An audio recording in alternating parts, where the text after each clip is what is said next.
viewers, we're going to break into our regular programming here at Indus News to bring you more on that breaking news I was telling you about just a few moments ago. From what we've understood, 2 Indian aircraft have come down in Indian-occupied Kashmir. Major General Asif of the Pakistan Army has tweeted just a few moments ago, in fact, saying that Indian aircraft crossed, of course, the line of control. This, of course, going back to that incident that occurred yesterday, and that may have occurred this morning as well. I'm still looking for details on specifically what occurred when it comes to this specific incident. But he is saying that the Pakistan Air Force shot down then 2 Indian aircraft that did violate the LOC, that is the line of control. One of the aircraft then fell inside Azad Jammu and Kashmir, as well as one fell inside Indian-occupied Kashmir, according to the tweet. One Indian pilot, according to Major General Asif Ghafoor, was arrested by troops on the ground, while 2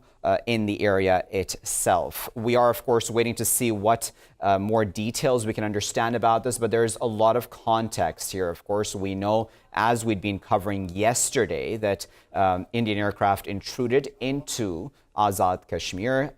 They claimed, of course, they've made many claims, I should say, that Pakistan has denied outright.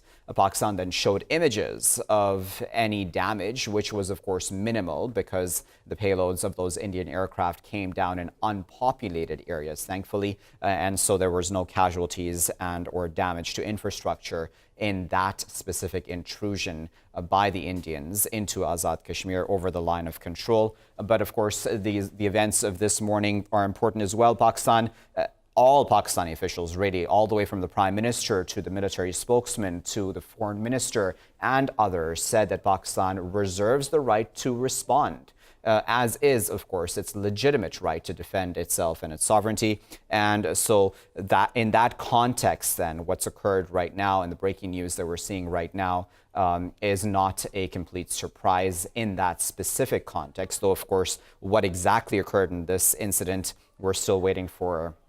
Jesus. All right, we're now gonna bring in for more analysis Major General Ijaz Awan. Major Awan, thank you for joining us here at Indus News. General Awan, what make of this breaking news story about these Indian aircraft going down? I think the Pakistan Air Force has made us all proud. It is a very professional response by our Air Force, and they have brought down 2 aircrafts. Those who were trying to intrude, they were intruders. They tried to enter Pakistan airspace. One has been shot down, which fell in our area. The pilot is in our custody. The other pilots who bailed out, one of them is lying dead, as the picture is showing.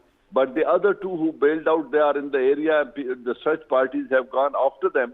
If they are found alive, they'll be brought before the media, and the whole world is going to witness what happened. And this is our response, our right. India intruded in first place. They dropped 4 bombs, and they legitimized our response to go onto this action. And I think we can take pride in Pakistan Air Force and its professionalism. And then I wonder, Major General Ijaz Awan, what you make then of whether this is a surprise move at all. I mean, you know, this was to be expected, wasn't it, that Pakistan would respond? And Pakistan officials, as I said just before coming to you, everybody has said that we reserve the right to respond to what occurred in India. So this was not a surprise move at all, was it? Well, I think when we said we will respond and we reserve the right to respond, we will dominate the escalatory ladder and we would surprise you with our response. Probably it was taken as only sloganeering. Indians, they thought that probably we're just making high or tall claims and will not be able to respond. But now, once it has been proven on ground, we did not escalate, we did not initiate the hostilities. We have been saying all along that Pulwama is an internal problem of Indian-occupied Kashmir. It is the response of the locals against the atrocities being perpetrated by the Indian Army. But Indians were trying to externalize and they were trying to put blame on Pakistan. So they dared cross our international border. They struck in Balakot forest, which was again a hasty drop of payload of 4 bombs. And we are going to take the media today to that site and we are going to show them what they have done. And the world is witnessing what we have done. So I think the response has been befitting. It is very professional, and that proves our combat prowess of our Pakistan Air Force. So then what is the message, General Awan, that the Indians should have received through Pakistan's defensive action today? I think the message is very loud and clear, crisply put, don't mess with Pakistan. That's the message, and I think it has gone very loud and clear. And then, we obviously have a lot of political, geopolitical context to this situation. If we look at the macro picture, obviously, General Awan, I wonder what you make of all that. The yesterday's intrusion, what occurred in Pulwama, or this past week of growing anti-Pakistan hysteria in India. What do you make of all of that?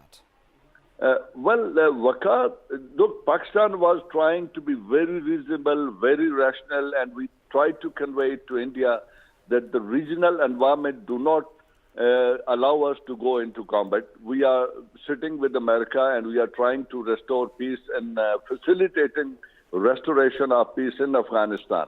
So that is where we were engaged primarily with America, with Afghan Taliban, the resistance forces, the Afghan government and Pakistan Army and Pakistan government.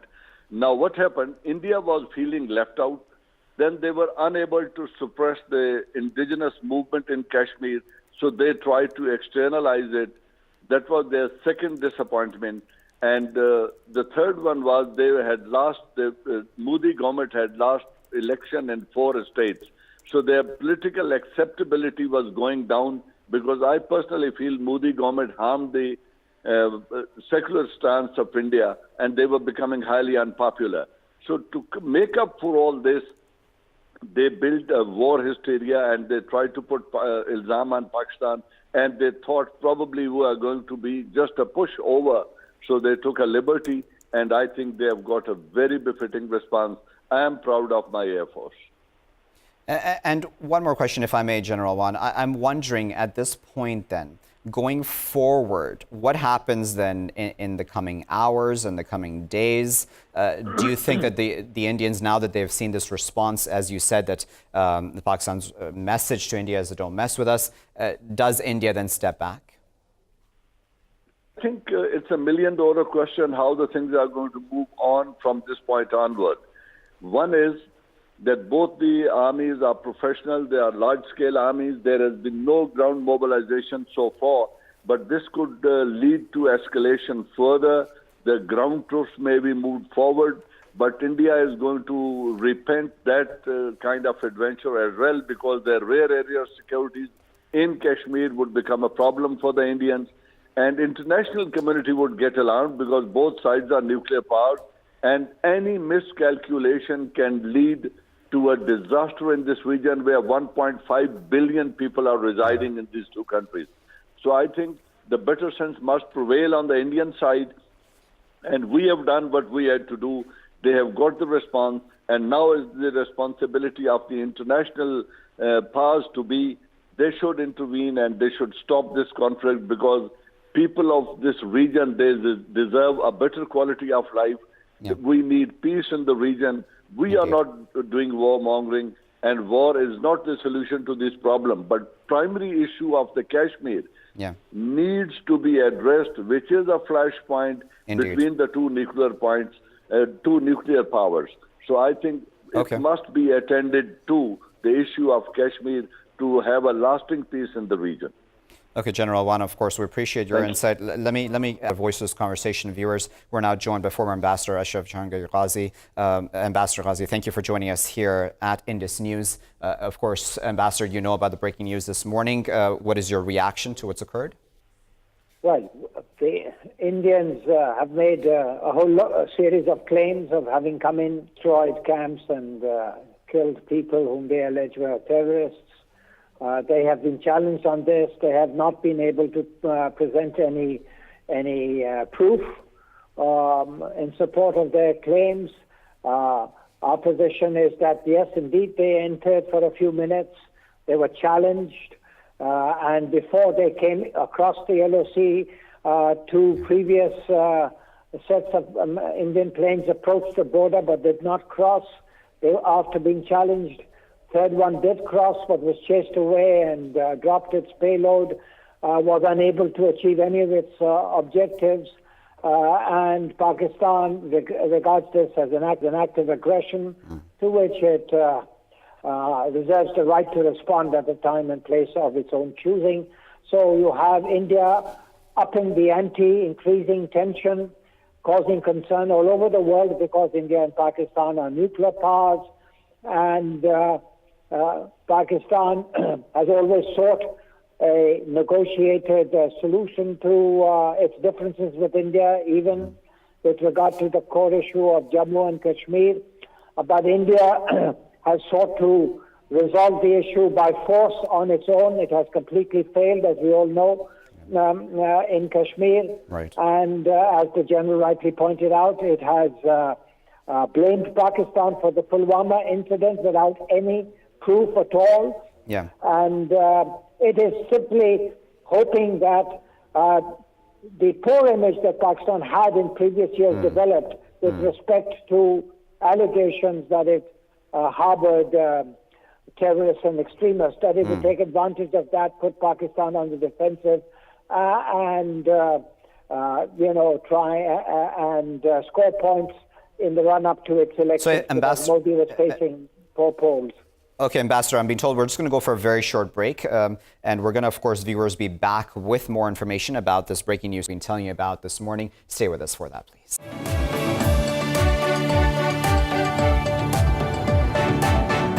Viewers, thank you for staying with us here at Indus News as we continue to follow this breaking news coming out this morning, Ayza, about Major General Asif, of course, tweeting firstly right after those images came out of those crashed Indian jets in Indian-occupied Kashmir. From what we'd understood initially, he clarified exactly what occurred. It seems that there was an intrusion of some sort past the line of control. Then the Pakistani Air Force responded.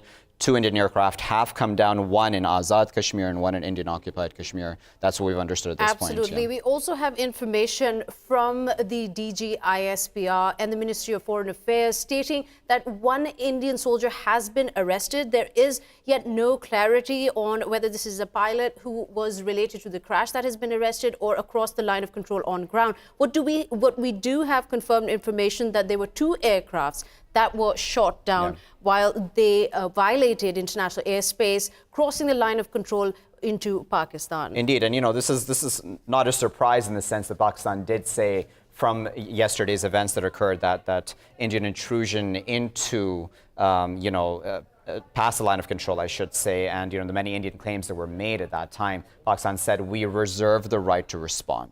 Absolutely. All Pakistani officials Let me said that. correct myself there. Actually, we do have a confirmation from Major General Asif Ghafoor that 1 Indian pilot was arrested. It was an Indian pilot. But yes, talking about what has unfolded yesterday and what has been unfolding after 14th February, the Pulwama attack, a complete war hysteria had taken over Indian social media and news networks across the board. Okay, we're gonna add a voice to get further analysis on this. Ayza, we're now joined by Major General Rahat Latif. General Latif, thank you for joining us here at Indus News. What do you make, General Latif, of what has occurred this morning? Hello. General Latif, if you can hear me, please do tell us about your reaction I can hear you. to what's happened today vis-a-vis the Pakistani response. जी फरमाइए बोलिए. I think you can't hear. Let me repeat the question. What we're asking is, what do you make of the events that have unfolded in the morning, especially after yesterday's hysteria from the Indian side and the violation of airspace? I think the Indians, when they came after the fag end of the night, and they claimed that they had caused heavy casualties in Pakistan to the tune of about 300 dead. So it was denied by our media. It was denied by the responsible for the information by the army. It was denied by everyone, and then the India still persisted to know what we are saying is correct, and Pakistan had given that statement in the morning. Our DG, the Director General of the ISPR, Mr. General Ghafoor, he had given that in clear black and white and also loud and clear. that we are going to take revenge. And I think the revenge has been taken in the form of, I would say, an appetizer. The main course is yet to come. The main course is yet to come, not General. only that, they have proved it. They have done it along the line of control, which is a disputed territory. And they came inside the Pakistan's area, and inside the Pakistan areas are aircrafts. Yeah. They immediately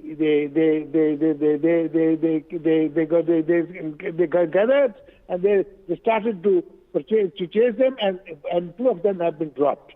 One is dropped right in Pakistan's territory, and the picture has been shown, and it is very distinct with his flag, with the Indian flag, and with also the numbering and things like that.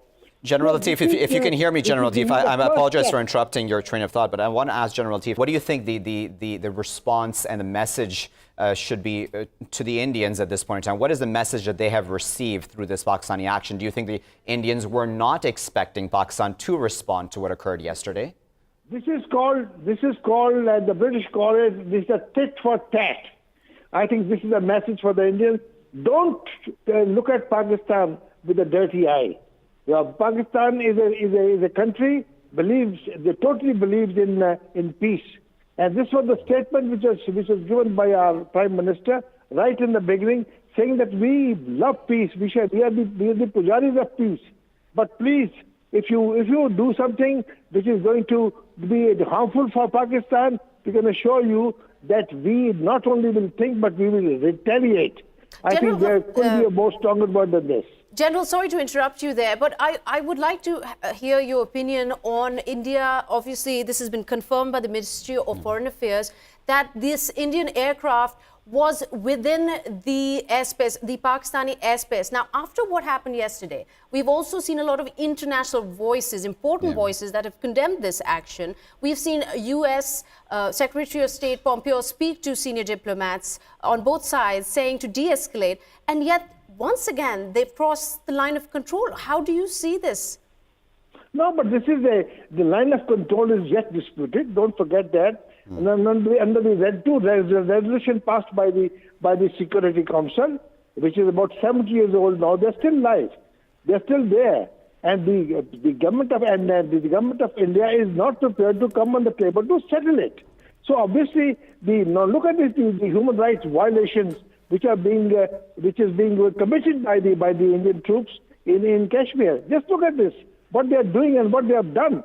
And the youth there are not prepared to listen to anyone, but for one thing, that we want Azadi, we want Azadi, we want Azadi. That's the slogan that they're carrying. I think now they also pulled out, I don't know what was the purpose, why the Indians had to do it. General, we are going to, of course, thank you for taking your time out of your busy schedule to share your thoughts with us this afternoon. We're now going to go to Air Vice Marshal Rahat Latif, who is also now joining us, Ayza. And Air Vice Marshal, thank you for joining us here at Indus News. What do you make, Mr. Latif, of what's happened, Pakistan's response now? What is the message to the world, to India?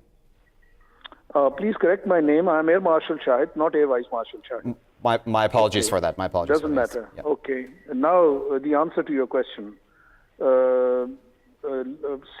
After particularly yesterday's episode, we had reiterated, since our Prime Minister had said in his first statement some days ago, that if India is interested in a response to what has happened in Pulwama, then rather than blame Pakistan directly without an inquiry, the Prime Minister had demanded any proofs of what happened in Pulwama and if there was any involvement of Pakistan. And he had very fairly said that we will join you in that inquiry, provided there are concrete proofs, there is concrete evidence. Yeah. But on the second part of the same statement that he made, he had also said that if you still, you don't accept this and you indulge in any adventurism against Pakistan without any solid reason, then remember, we would retaliate. He had categorically said that we will not think about retaliation, we will actually retaliate. And this was a short and crisp statement, but very meaningful. Perhaps it was taken lightly. The Indians, since they did not have any proofs and evidence, did not come forward to join or to ask Pakistan, here are the proofs. Please get into the investigation and let us know what has happened. And instead, what you saw yesterday was a cowardly act that, you know, in the later part of night, in darkness, they penetrated our area, and then they claimed later something which was totally false. For example, killing of as many as initially they said 300 or more than 300 people, and then they went up to, I guess, 600 people, and then saying that they were training camps of the terrorists. We damaged, and then they said we destroyed all that. You know, so these were huge claims. Okay, Air Marshal, I will cut in. We do apologize. Stay tuned as our special transmission on these events continue.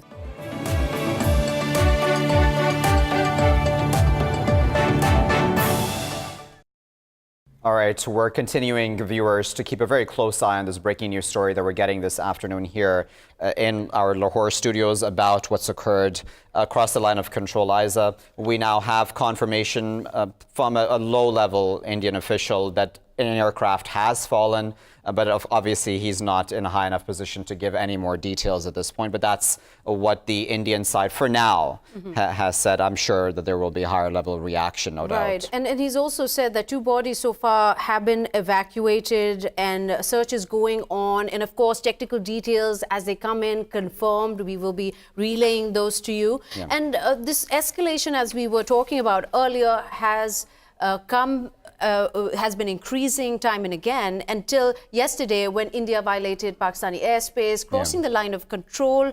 And as a response, what we've seen today, and I find this interesting, is has continued this aggression despite international condemnation towards it with another attempt. And as a result, Pakistan has responded. And Pakistan has struck back, hasn't it? I mean, even in the statement that's come out of the Ministry of Foreign Affairs, it says the sole purpose of what's occurred today has been Pakistan demonstrating its right, will and capability for self-defense. And that's been Pakistan's stance, mind you, from day one, from yesterday, from the moment that intrusion took place. Pakistani officials came out and said, listen, we will respond in some way because we need to show our resolve. Right, absolutely. Something that we have seen the Foreign Minister Shah Mahmood Qureshi in a very important meeting earlier also say to the media across the board. He's got in touch with foreign countries. He's spoken to the Secretary of State Pompeo, saying that India has essentially jeopardized peace in the South Asian region. Okay. We're now joined by Gowhar Geelani, who is a journalist who's joining us from Srinagar. Ayza, I'm just going to start the conversation. Gowhar Geelani, thank you for joining us here at Indus News. What do you make of what has occurred there? What can you tell us about what you're hearing from where you are?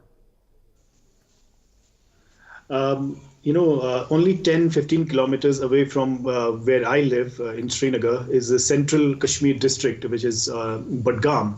So the news we have right now is that 2 bodies have been recovered, and there are reports that Mi-17 helicopter of Indian helicopters crashed. So the details of the incident are not known, whether it's a crash or it has been hit by Pakistani strike. So they're confirming, officials are confirming that at least they have recovered 2 bodies, including a pilot. And there are unconfirmed reports that 3 people have actually been killed. So the other piece of news is that airspace in Srinagar, Jammu, and also in Leh airspaces have been shut.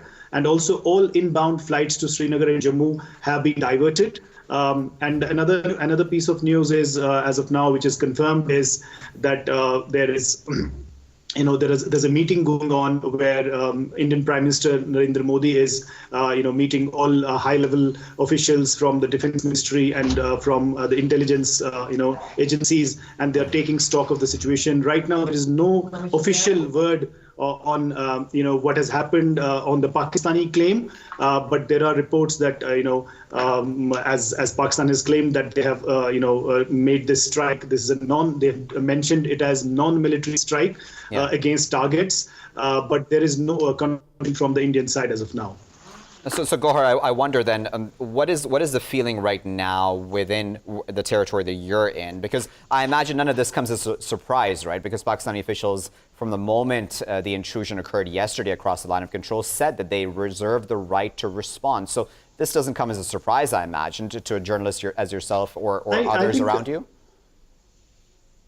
I think the only surprise is that the kind of warmongering that was on the television studios for the last 1 week in Indian television channels has, there is a new tone now. Now, some anchors are talking about peace and de-escalation. Until yesterday, there was all the talk about war and teaching Pakistan a lesson. But I see a slight difference in today's tone. Some of the anchors are describing that now cooler heads need to sit together and there is a need to de-escalate. So that's the only change that I have witnessed. That's a definitely interesting change in opinion, as you mentioned, in the international media, in the Indian media. But also, if you were to give us a snapshot of what the sentiment is like on the streets in Srinagar after this incident has taken place?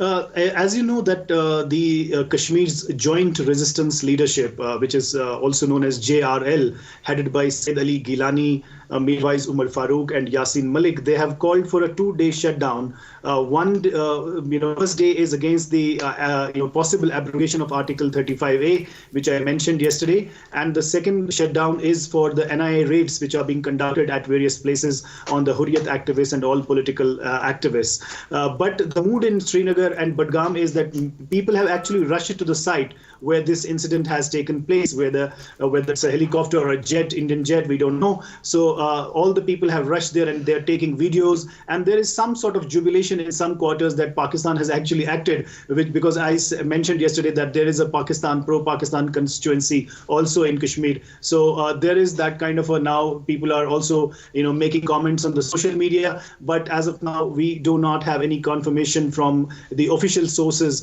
as far as India is concerned. So now these are the claims and counterclaims and comments and satire, humor, and all that is going on the social media. Right, Gowhar, please stay with us. And with that, I'd like to welcome Mr. Sardar Asif Ahmed Ali, the Foreign Minister of Pakistan. Welcome, Mr. Serdar. Just trying to get an understanding of events as they unfold. Something the DGISPR released in a statement earlier had said that India has continued to undertake what it calls a new normal, basically a thinly veiled term for acts of aggression. Do you think what has happened today might finally bring an end to the kind of attitude India has towards its neighbor?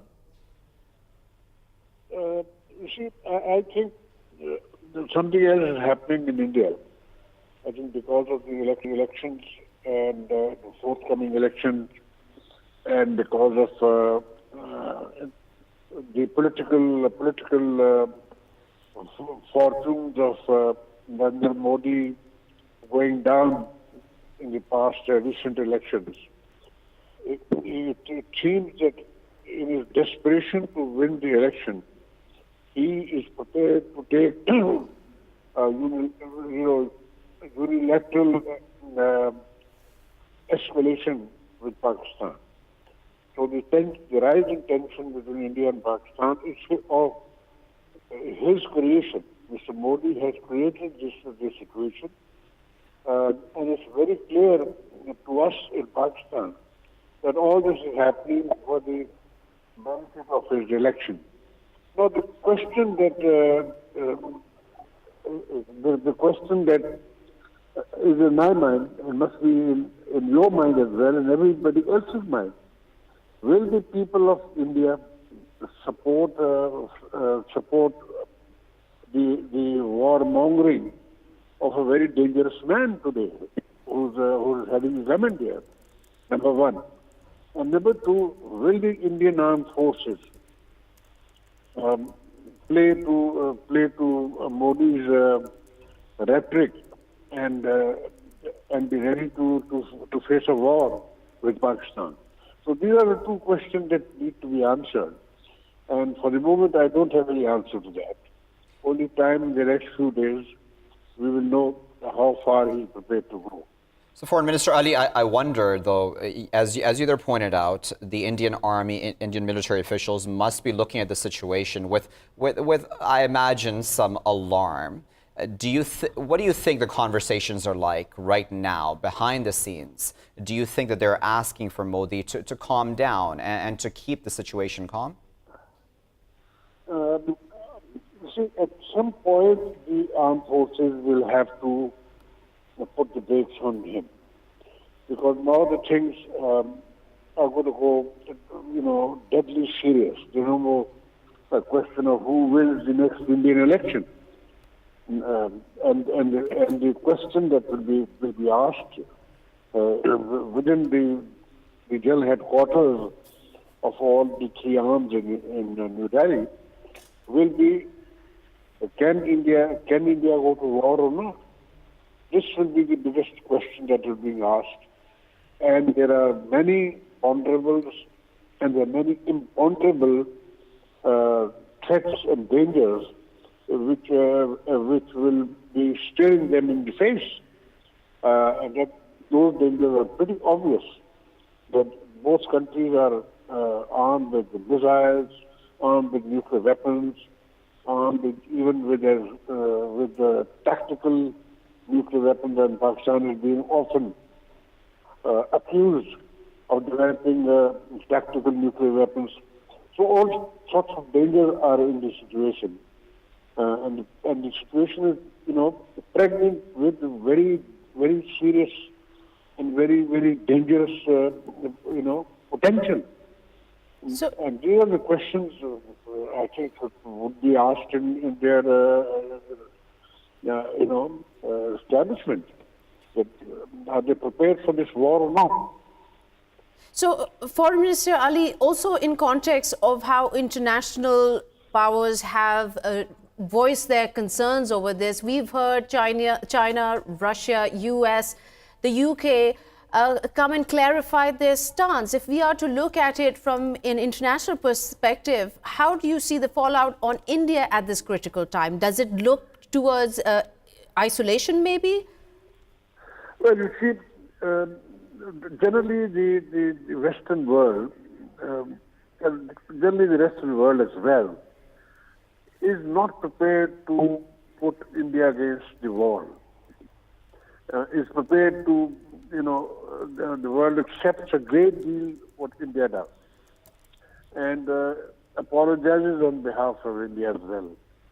So there's far more tolerance of Indian adventurism, in the rest of the world than of Pakistan's genuine concerns, because there's a peculiar background to this of terrorism and all that. Having said that, I think in the next 1 week there will be very, very intense diplomatic activity, because the world is waking up to this the threat of a South Asian war. Okay. And that must be, very, very frightening.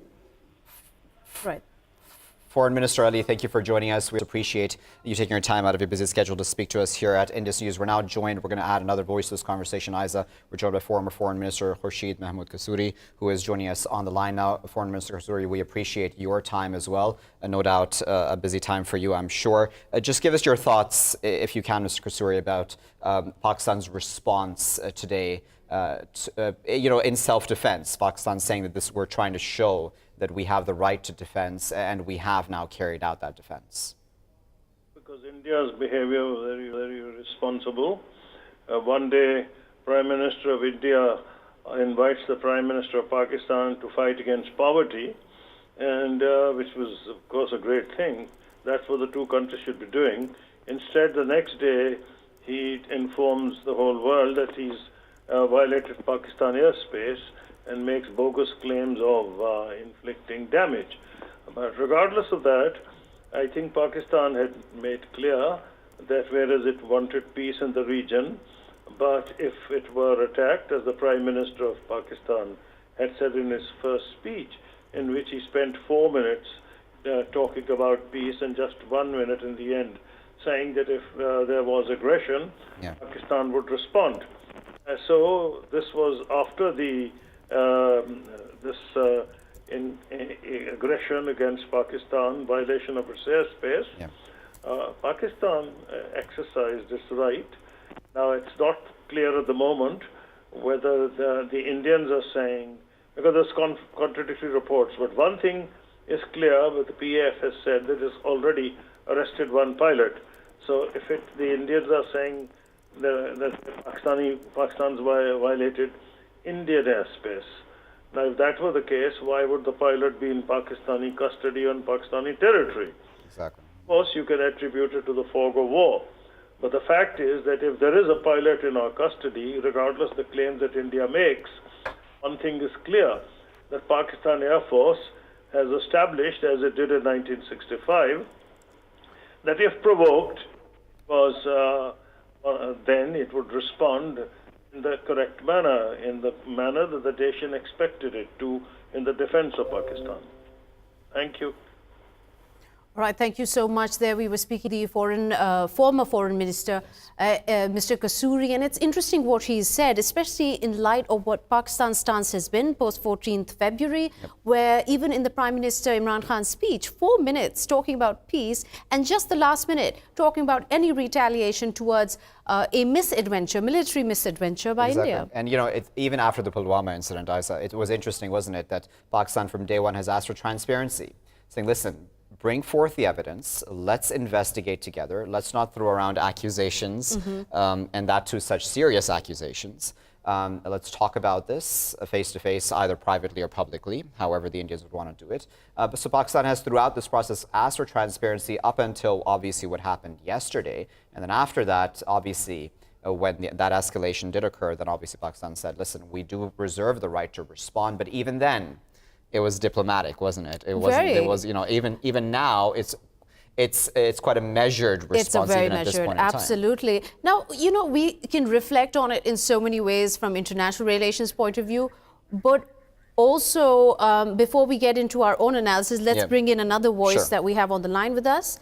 We're now joined by Mr. Rasul Sardar, who is an analyst at TRT World, and he's joining us from Turkey itself. Rasul Sardar, thank you for joining us here at Indus News. What do you make of the events that have occurred over the past 2 days, really, because that puts a context, and you know, Pakistan essentially now showing its right to self-defense?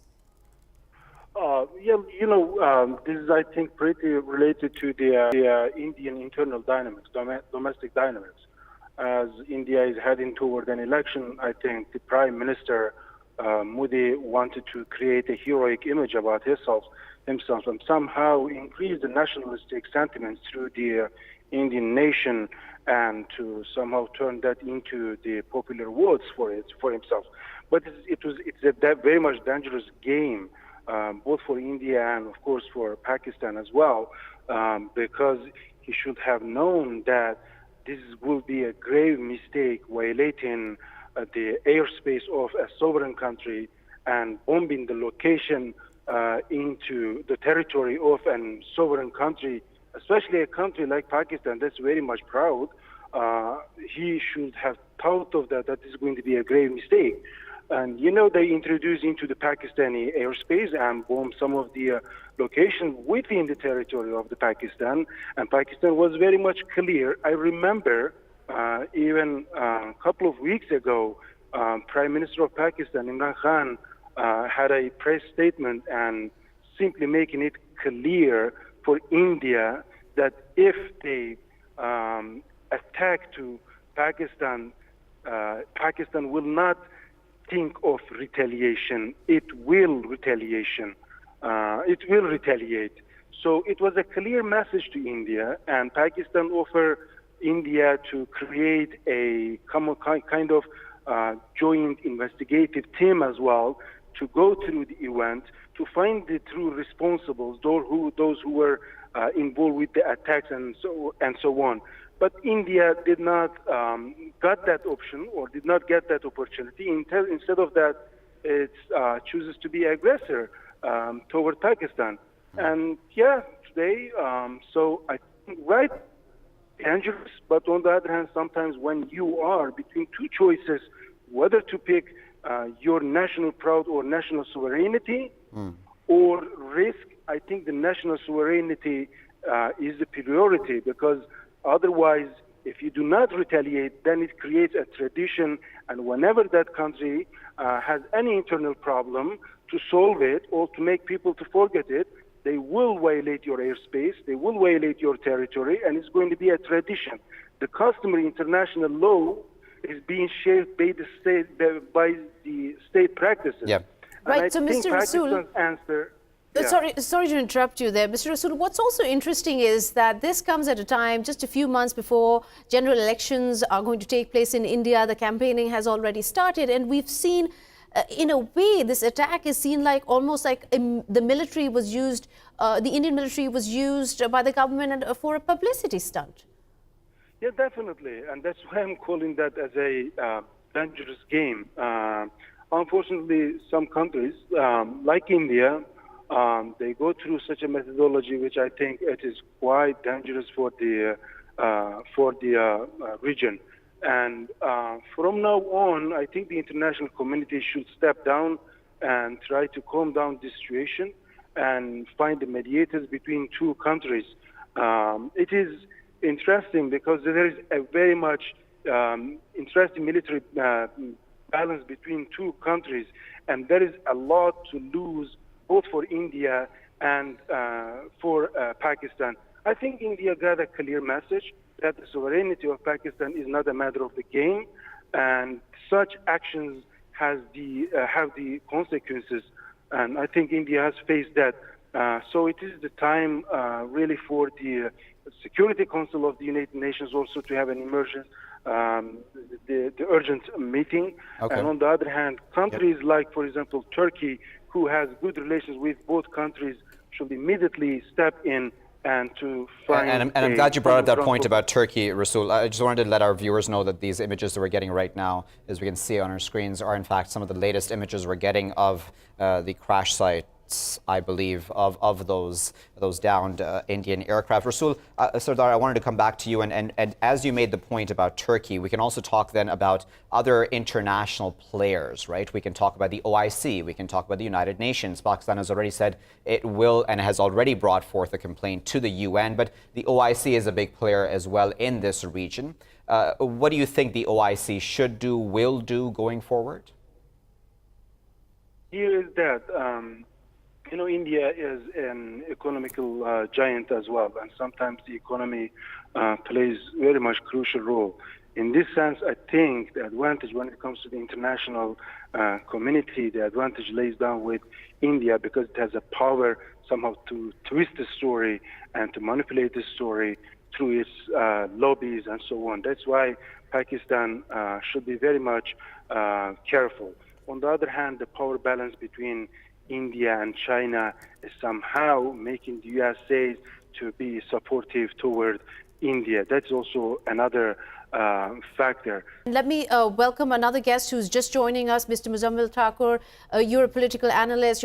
We're speaking with you while you're in Geneva. I just want to highlight this ongoing jingoism that we're seeing in Indian media, of this war hysteria. How do you think the tables are going to turn? Is the tone going to maybe dampen a little after what has happened today? I think they will probably have to retreat a bit, politically as well as militarily. One of the issues is that they've seen the force of Pakistan, that it took less than 48 hours for Pakistan's response, and it wasn't a response over trees. They shot down Indian jet fighters. Number one. Number two is that I think it's another fact that we need to understand is that if Adil, the perpetrator of the Pulwama attack, if that is the reason for India's invasion of airspace of Pakistan, then what reason would Pakistan need to attack India? Let's remember that you still have the Kulbhushan Yadav case, which is still ongoing. A person that openly admitted that he was sent from Raw, which is based in Delhi, to Balochistan to destabilize the region. So that's, you have to remember that if Adil was an excuse for India, then Kulbhushan Yadav was an excuse for Pakistan long ago to attack mainland India, and yet they didn't. They went to the ICJ, they went to diplomatic measures, they tried diplomatic measures to resolve this issue. Yet India is a warmongering nation. We have to remember this constantly, that if Pakistan has done anything, it has been to defend itself, to defend the people of Kashmir. This warmongering nation of India will have to retreat a bit because legally they have invaded Pakistani airspace. Regardless of what the issue of Kashmir is, they invaded Pakistani airspace. And So Muzzammil, I think do you think that this might have been, I apologize, Ayza, for coming in, but Muzzammil, do you think this might have been a miscalculation then on the part of Narendra Modi and the BJP to try to escalate the situation to such an extent? Because as our other guest was saying, Gowhar Geelani was saying, sitting in Srinagar, that there is a bit of now dampening on the part of even Indian media. All that rhetoric we saw over the past week since the Pulwama incident has sort of dampened now. I haven't had a chance to analyze the Indian media this morning. However, I can only assume that after their initial attack with their jet fighters and the celebrations that they were issuing on their media with their political and diplomatic members, I'm not entirely. I can't say for certain exactly how much damage that they had caused, apart from what some media have portrayed, which is just the trees, the issue of the trees and land that have been bombed and derooted. However, I think that at the moment India would have to reconsider their celebratory tactics. I think it may have been a face-saving exercise, and they may have on purpose targeted a non-populated area, just so that their population, the Indian citizens, would feel somehow vindicated and somehow feel celebratory to a response against Pakistan. However, I think now, like as you mentioned, the dampening situation, the dampening mood in India reflects the fact that Pakistan is not going to stand by and watch India invade its airspace and illegally attack Pakistani soil. And I think now that they would have to reconsider, especially with the upcoming OIC meet, and Pakistan stand that they would boycott the OIC meet if Sumaira Khan, the foreign minister, would also attend. So I think that at the moment, the political situation in India has completely reversed. And I think Modi has been put in such a situation that the safe-facing exercise they had done is now going to bite them in the derriere. Right. Muzzammil, there's also a lot of concern. Of course, there is a fallout not just on a local level, but it's affecting the economy. India has suffered a lot with the BJP's inability to deliver to its promises. The economy has slowed down. And as 800 million people get ready to vote, what we're seeing is a further worsening of the economy just from this news alone, from what happened yesterday, India crossing the line of control, and then now 2 jets being shot down today by the Pakistani Air Force. The rupee, the Indian rupee, has dropped more. I mean, in any war situation, it usually happens. If we take the example of, even though it's completely on the other side of the world, if we take the issue of Brexit, the British exit from the European Union, the strength of the pound weakened. Any issue, any financial crisis normally occurs because of political turmoil. And at the moment, considering that the elections are coming up, Pakistan has no elections coming up, but with the Indian elections coming up, and the potential change of leadership and the potential change of government, it will cause them a crisis. And I think the common man that is willing to vote for the BJP is now going to have to reconsider to put somebody like Modi back into power, who is not only power hungry, but also a warmonger, and a person that is similar to Trump in many ways, in the sense that he is unstable in his political decisions. Right. Rhetoric is one thing. Hindu nationalism is another thing, but when it comes to economy, the common man is not going to vote for the BJP. Exactly. That's a very good point, Mr. Muzzammil. Thank you so much for your valuable input. And in Waqar, it really does highlight, at the end of the day, the voter is going to see whether his needs are going to be met, not the quite opposite of it. I mean, patriotism goes only that far. Exactly, especially considering Modi said all of this was meant to keep Indians safe. It doesn't really seem to be working out specifically that way, especially now that Pakistan has defended itself. We'll leave it there at that for now, but of course we'll be keeping a very close eye on that, no doubt, Ayza, in the coming moments and hours and days about this story, which is very much still developing at this time. Stay with Indus News, of course, for continuing coverage.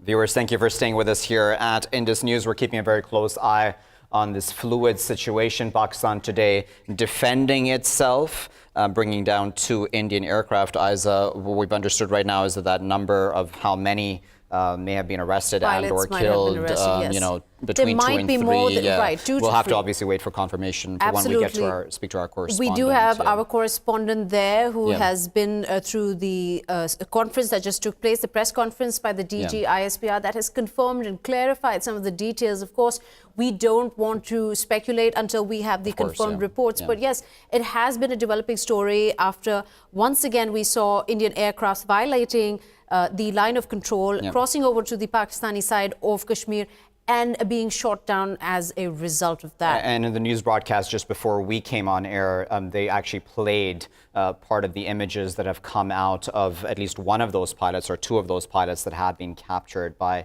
or arrested, I should say, by Pakistan. One of them was Wing Commander Abhi Nandhan, I believe, if I'm saying his name correctly. And he spoke a bit about himself and what exactly action he was taking, from what I've understood. So we will at some point try to have that clip for our viewers as well. And also we have some images from the site which shows that the broken down aircraft that has fallen, the Indian aircraft, has clear markings indicating that it is in fact an Indian Air Force aircraft. Now with that, let me welcome our correspondent who's just joined us, Sumaira from Islamabad. You were there during the DGISPR press conference that has just concluded. What can you tell us about it? It was a quite comprehensive press conference, and we were being given buzzes. It was like early in the morning that ISPR communicated messages that yes, Pakistan has. But at that point of time, it was like off the record that Pakistan has achieved its targets successfully, and for that, Pakistan has been planning since last night. It was not just a pressure on the armed forces, but since when the Premier Imran Khan, he shifted the entire responsibility and authority to the armed forces in the shape of giving a permission to convene that National Command Authority meeting, which is like right now underway. And since then, it was like an immense pressure on the armed forces. All the 3 services chiefs and Chairman Joint Chiefs of Staff Committee, they had been in a meeting the whole night, and then it was decided that yes, Pakistan, while responsibly, not just showing off all the relentless saber rattling that was shown earlier from the Indian side, Pakistan will respond, Pakistan will retaliate, and it reserves the right to retaliate the yesterday's so-called surgical strike initiated by the Indian side. Right. So, Sumaira, do we have any information on how many pilots or Indian pilots have been arrested? Yes, we can claim right now with the authentic information that one pilot, Wing Commander Abhinandan, is in Pakistan's Armed Forces custody. He's very much okay. He has not received any kind of serious injuries. But yes, the other pilot whose identity is not yet revealed by the ISPR for some unknown reasons, and obviously they're not in a position to give his identity right now, but he is in combined military hospital for further treatment because he has sustained serious injuries right now, and he's being given the medical treatment right now. So the ISPR did not reveal about him. But collectively, it was like 4 pilots, one in the aircraft MiG-21 that was shot down, and its rubble is right now present in the Indian territory, Indian occupied Kashmir's territory, and 2 were here they were found in Peer Gali, Pakistan's territory, which is alongside the Pakistani border area. But the important thing is that Pakistan, while keeping itself in the limitations of Pakistan's own airspace, and which is called tactical and technical airspace, Pakistan conducted these 6 strikes on 4 important logged strategic locations on the Indian side of the territory. And Sumaira, obviously, as you well know, as always happens, the Indian narrative is quite different in this case, Sumaira, about what may have occurred vis-a-vis Pakistan's defensive move today. Just if you can, just for our viewers' sake, can you run down from what you may have heard in that press conference about the timeline about exactly what happened today in the morning vis-a-vis Pakistan's defensive move? Yeah, see, first of all, we have a lot of stuff to basically boast about being a Pakistani, and that is one thing that Pakistan did not strike in the VRs, and in fact, in the prior hours of the VRs, in fact, which India did, and that was the concern of Pakistani military forces yesterday. That India did attack when they were not successful in attacking the some areas of Pakistani territory that as per India's claims. They went on killing the civilian. They went on attacking the civilian population alongside the border, the LOC, line of control, and that was Nakyal sector, Quirata, and Retla. And they also heightened the tension on Pakistan and India border, the working boundary, which is Chalpur. So they did not respond in that manner early in the morning, between 7 to 8 a.m. The Pakistani jet fighters, they took an aerial view of the LOC working boundary and the other important border areas. But at that moment, the situation was calm. Then Pakistan locked its 6 targets inside the Indian. Okay, Sumaira, I'm just going to interrupt you for a moment just to let our viewers know about the images that they're seeing on their screens right now. The images we're playing right now are the latest images we have gotten from the crash site, from what I understand, in Azad Kashmir, where this plane came down. This aircraft came down. Clear markings in some of these images that this is, in fact, an Indian aircraft. For sure.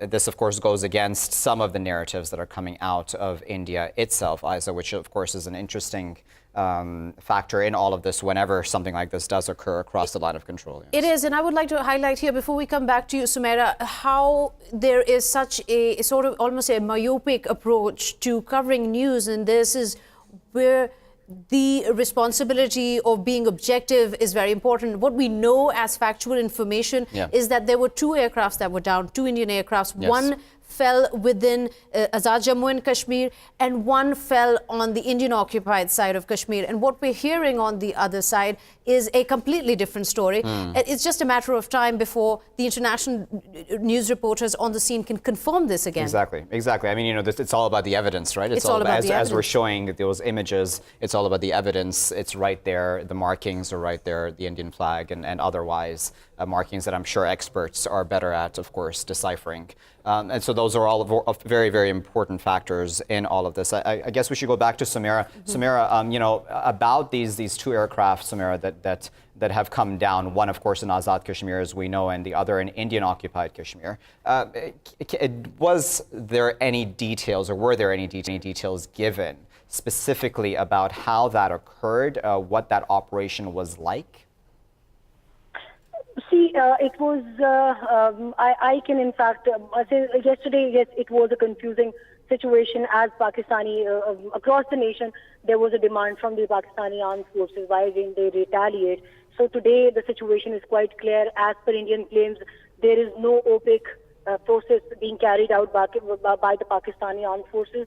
The situation is clear. The DG ISPR, he has openly announced that anybody who wants to come from Indian side, who wants to come from any international community, any observer, any person, they are welcome to see and observe all these things that are being carried out by the Pakistani Air Force and military forces here on the ground and in the air. So there is no such signs that Pakistan is trying to hide something. Everything is quite clear. So one of the things that, yes, DG ISPR has just informed that we had locked down 6 important targets. He was not bound to reveal all the details about that. Yes, we do know that. There are some strategic implications of everything. As far as the information is concerned, he gave us the information that was required at the initial stage. We are still expecting more briefings from him as he was still busy with the National Command Authority meeting. He was making points of that. But the important thing is India claimed that Pakistani F-16 fighter jets, they violated the airspace of at Indian side. First of all, Pakistan did not use any F-16 fighter jet today. These were the JF-17 Thunder aircrafts that were flown into the air, and they initiated the entire operation. Second thing, Pakistani was kept in mind that thing. They were constantly in touch with the ground forces. They let them know about these 6 locked targets in the Indian side of in the Indian territory. But the ground forces preferred not to create any collateral damage, and they asked them to keep the targets away from the populous area and also from their defense installations.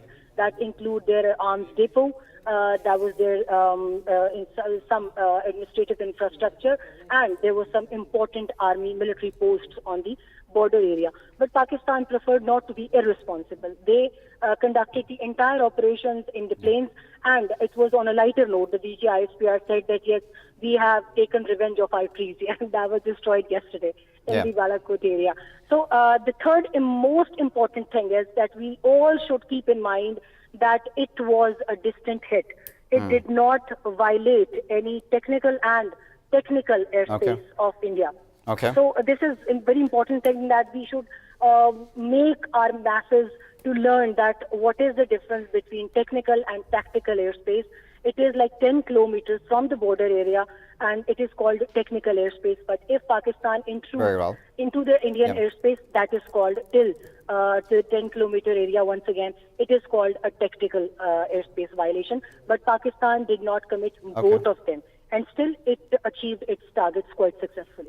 Ayza, it's interesting. Without any collateral damage. Okay, right. Sumaira. Please do stay with us, Sumaira. It's interesting, isn't it, Ayza? We're looking at notes now coming out of that presser. And in fact, you know, it's been spoken of, you know, in the presser, it said war is actually a failure of policy. India's failing to understand that. War is never a solution to anything. This is, of course, you know, considering what's been happening over the past week or so, this has been essentially Pakistan's stance throughout this time, hasn't it? Even after this escalation. Let's now bring in Ayza, our studio guest who is joining us. Mr. Hussain Nadim is joining us right here in our studios in Lahore, and he's a political analyst. Hussain, thanks for taking your time out to join us here at Indus News. I wanted to start off, Hussain, just with the basics, really, about these presser notes that we're seeing. Pakistan essentially saying that, you know, war is not a solution at this point, but of course it will defend itself. What do you make of that? I think it was highly expected, Pakistan's reaction. It is unfortunate that Pakistan was brought into this, it was dragged down into this war hysteria because of a particular elections in India. But the presser by DG ISPR, I think, has been very positive. The very fact that he began with the idea that this is a policy failure eventually is itself reflective of how the Pakistan army is thinking at the moment. And I think the current civil and military are exactly on the same page with the rhetoric. They have been very mellow, they have been very measured, calculated, and there is, and not just the military, but if you look across the board, the analysts, the opinion makers, the celebrities, there is one voice, and that is the voice of peace. Which is very telling, and it kind of reflects where Pakistan is heading in terms of its political trajectory, overall social trajectory as well. So the DG ISPR has kind of reinforced that idea. Instead of running around with jingoism or instilling hate amongst the people, the very fact that he has given a measured response to this is spectacular and unprecedented in Pakistan's history. And we've also seen this coming along the way from the time of the Pulwama attack, when the Prime Minister Imran Khan came out and talked about peace. And then we saw Shah Mahmood Qureshi, the foreign minister, also say and reach out as a result to the rhetoric we were hearing from India, which has been rather aggressive. And now, even now in the DG ISPR's latest press conference, there are again and again statements where it says that Pakistan is not pushing the environment towards war. We could have targeted human targets, but we deliberately didn't, and we don't want to escalate the situation. It speaks a lot about where we are heading. How do you see the international community sort of coming in and responding to this scenario? I talked about this in the morning about the international community angle on this, and a lot of people have been asking that why is the international community quiet on this? Why isn't it condoning Indian action? Look, here is a very simple thing. International community may be silent, but it is not blind. The international community, their analysts, the embassies over here, they understand the ground situation. I've been involved with think tanks in the United States and in Australia, and when I talk to my friends in think tanks and in the policy circles, they do understand there is a certain slide of extremism in India and the political and electoral repercussions. So they're closely watching the situation. There is a growing understanding and recognition in the international community that the war path that India has taken for electoral gains may get out of control, and then we might see a nuclear escalation over here. But I do think that the international community is involved in the back doors. To what level of influence they're exerting right now is anybody's question. But again, coming back to the point, I would like to bring this entire idea back over again, that what is the story that we need to take out of this is the way that Pakistan's government, civilian and the people have carried themselves in this entire war hysteria. And partly when you talked about the Pulwama attack and the Prime Minister Imran Khan giving a speech on it, Pakistan's civil and military brass is reaching out directly to the Indian people, telling them exactly what the political situation is and that they need to be able to see beyond this. Unfortunately, with Bollywood and the Indian media going complete haywire on this, it is hard to penetrate through the Indian people, but there is a growing realization, because in all this war hysteria, the sane and the intellectual voices in India have been silenced. And that is the biggest damage that has caused, that this entire war hysteria has caused in the region. Okay, I'm being told that we in fact now have that, Ayza and Hussain, we have that soundbite now and that video clip of the Indian pilot. I believe Wing Commander Abhinandan is featured in this video. Let's watch that clip if we can and witness their confession. Commander Abhinandan, my service number is 27981. I'm a flying pilot and my religion is Hindu. Okay. What else? I'm sorry, sir. As per, that's all I'm supposed to tell you.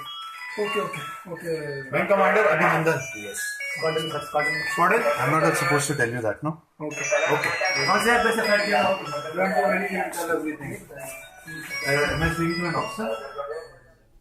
Now, one of the important factors about all of this, as Ayza and I were talking about earlier as well, Hussain, was that whenever such occurrences happen, the Indians just deny immediately, as they have done in this time around. And Pakistan's now released this video, and obviously that is an Indian wing commander who has admitted that he is as such and has spoken about his rank. So what do you make of this denial? It sort of portrays a bit of a haphazard policy on their part, doesn't it? Look, I don't blame the Indian government or the military. Denial is almost necessary. They have to ensure their political political insurances on that. So the denial is necessary, and we should give them leverage over that. But in today's modern social media and the entire with the phones making videos, it is hard to actually completely deny these facts. What we have on ground are 3 pilots that have been arrested. One we just saw the video. To then deny it is kind of it is embarrassing in a way. But it will be very hard for India to deny this at the UN Security Council or at the international global forums. This is a major embarrassment for India, and I do hope, and I sincerely hope, out of the goodwill for the Indian people and the sane voices over there, that they're able to wake up to this. The war will not take us anywhere, and this is what the DGISPR, the Chief of Army Staff, the Prime Minister of Pakistan have been saying over and over again. Let's talk. Yeah. So, Hussain, it's interesting while we're talking about the haphazardness and while they, like you said, have the right to deny, it also seems almost very short-sighted. I mean, this is not something they're new to, you know, the PR policy of a country, coming out with statements when the aircraft was first downed yesterday, when there was a violation of airspace yesterday, they came out with statements saying with the 300 body count, we have killed alleged terrorists on this side of Pakistan. I mean, how short-lived are these aspirations? And does not the populace of India, who is getting ready to vote, finally see through the hysteria and see what their government has actually done is put them in a lot more danger than they already were? I think the people are now beginning to see. I mean, with these events, the Indian social media and all these professional journalists in India have gone silent now. And they're coming to realize that war is not the answer. Till yesterday, we had senior journalists, I won't name anybody, but they were celebrating the war and the attack and everything. But today, they have changed their entire narratives in a 180-degree spin. Now they're talking about, let's talk peace, war is not an answer. So that kind of shows the spin in the mood. But more importantly, I think there is a different thing going on over here. For the last couple of years, India has overestimated its power and underestimated Pakistan's resilience. They do not realize that Pakistan has been in a constant state of war for the last 17 years. These people are battle-hardened, but they are also more smart and more mature now about war. So which is why we see these statements by DGISPR that, look, we don't want war. But if it comes to that, we have the capability and the capacity to wage war. India's problem has been in the last couple of years, and their attempts to isolate Pakistan, is that For some reason, they believe that they have a power parity when it comes to Israel or the United States, which is why the narrative that was coming out yesterday was kind of equating it to OBL style of raid. Look, the America is a superpower. It can do particular things. Let's not deny that. India is a regional power. We need to accept that. But we are neighbors. There is only a limited power India has. And at the same time, Pakistan may be a smaller power, but a smaller power also has a lot of muscle when it comes to maneuvering things. So overestimation of power has brought us to a point where Indian elections mixed with Indian rabid media has brought us to a point where India is now stuck in a very sordid position. How will we exit? I personally believe that right now is a time to talk peace. It is a perfect time. Prime Minister Imran Khan, Prime Minister Modi, they have a hotline, they go over, they have a conversation and de-escalate this situation, because otherwise, look, we were eventually going to have a dialogue to solve this issue. But the question was, do we want a war in the middle?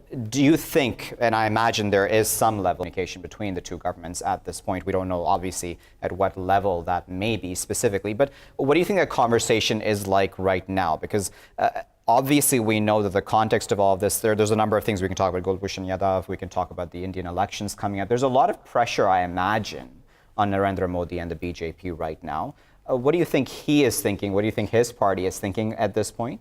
He played a big gamble, in my opinion. This is not the gamble he should have played, but somehow, because over the past few years, BJP, RSS and Modi's patronage to them has kind of shifted India to very far right in its discourse. You look at the media, you look at the Bollywood, you know the actors, they're being forced to say a particular thing. Silence is no more an option in India. So when you have pushed your political party and the nation to a particular side, then you're left with very little options. So it's always important to say somewhere in the center. When you've taken a very strong position, then naturally there was a lot of, and I don't personally think that Prime Minister Modi wanted to respond in this particular way. He was being forced by his own rhetoric. So he kind of became a prisoner to his own discourse.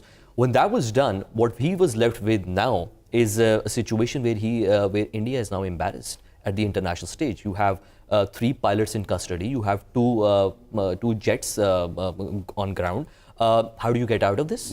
It is a very important thing that we need to talk about, because the only way to get out of this without being completely embarrassed is eventually to have some little gain in politically. Now, what gain will that be? I think that is something that Prime Minister Imran Khan will have to define. What is that he wants to give to the Indians in return?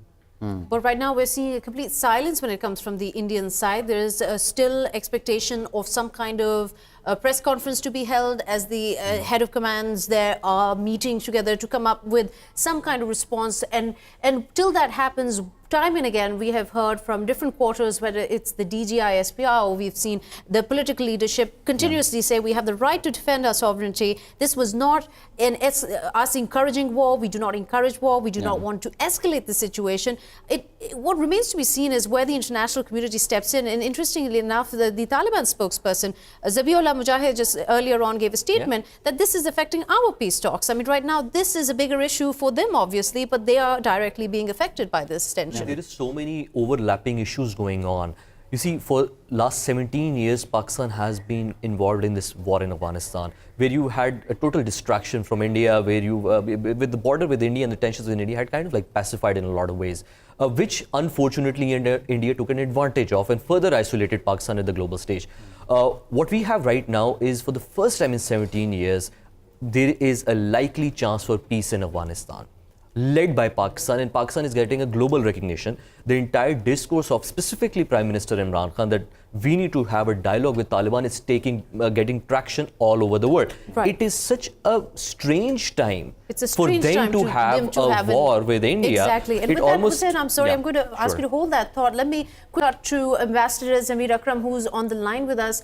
Ambassador, if we are to talk about the timing, as we were discussing yesterday in the studio, as Hussain, that it is a really unfortunate and really interesting time where Pakistan has been on the forefront of a lot of international issues, and namely just the Taliban-US talks, where Pakistan holds an important stake and contribution. How do you think this tensions, as they escalate between the neighboring countries, will affect this and consequently Pakistan's diplomatic relations with the international forum here?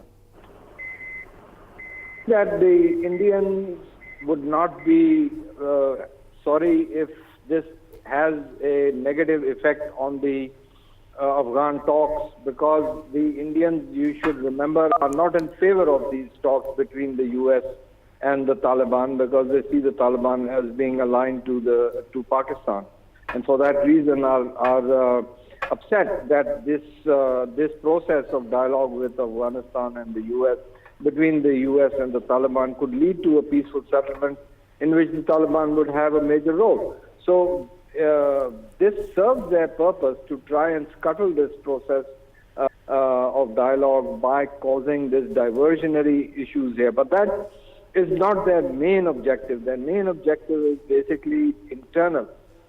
And that internal objective is to ensure Mr. Modi's electoral victory in the coming elections. I think that's really what's driving them to this kind of irresponsible policy of aggression and confrontation with Pakistan. Right, but Ambassador Zamir, if you were to look at the international players who are already condemning this action and asking India and Pakistan both to de-escalate tensions with talks, US has obviously been leaning towards India, and yet at the same time President Trump is a bit of an unpredictable factor here.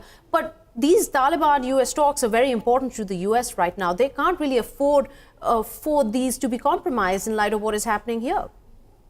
Right, I agree that the US has a special interest in ensuring an early return to normalcy between India and Pakistan. And despite the US-Indian relationship, the US is behind the scenes calling on both sides to de-escalate and to pull back from this level of confrontation, as is the other, other prominent members of the international community. We've already heard from the Chinese, the EU, and the UN Secretary General. All of them have said the same thing, which is, it's like preaching to the converted. We in Pakistan already want that. We've already offered it, from the Prime Minister to everyone else.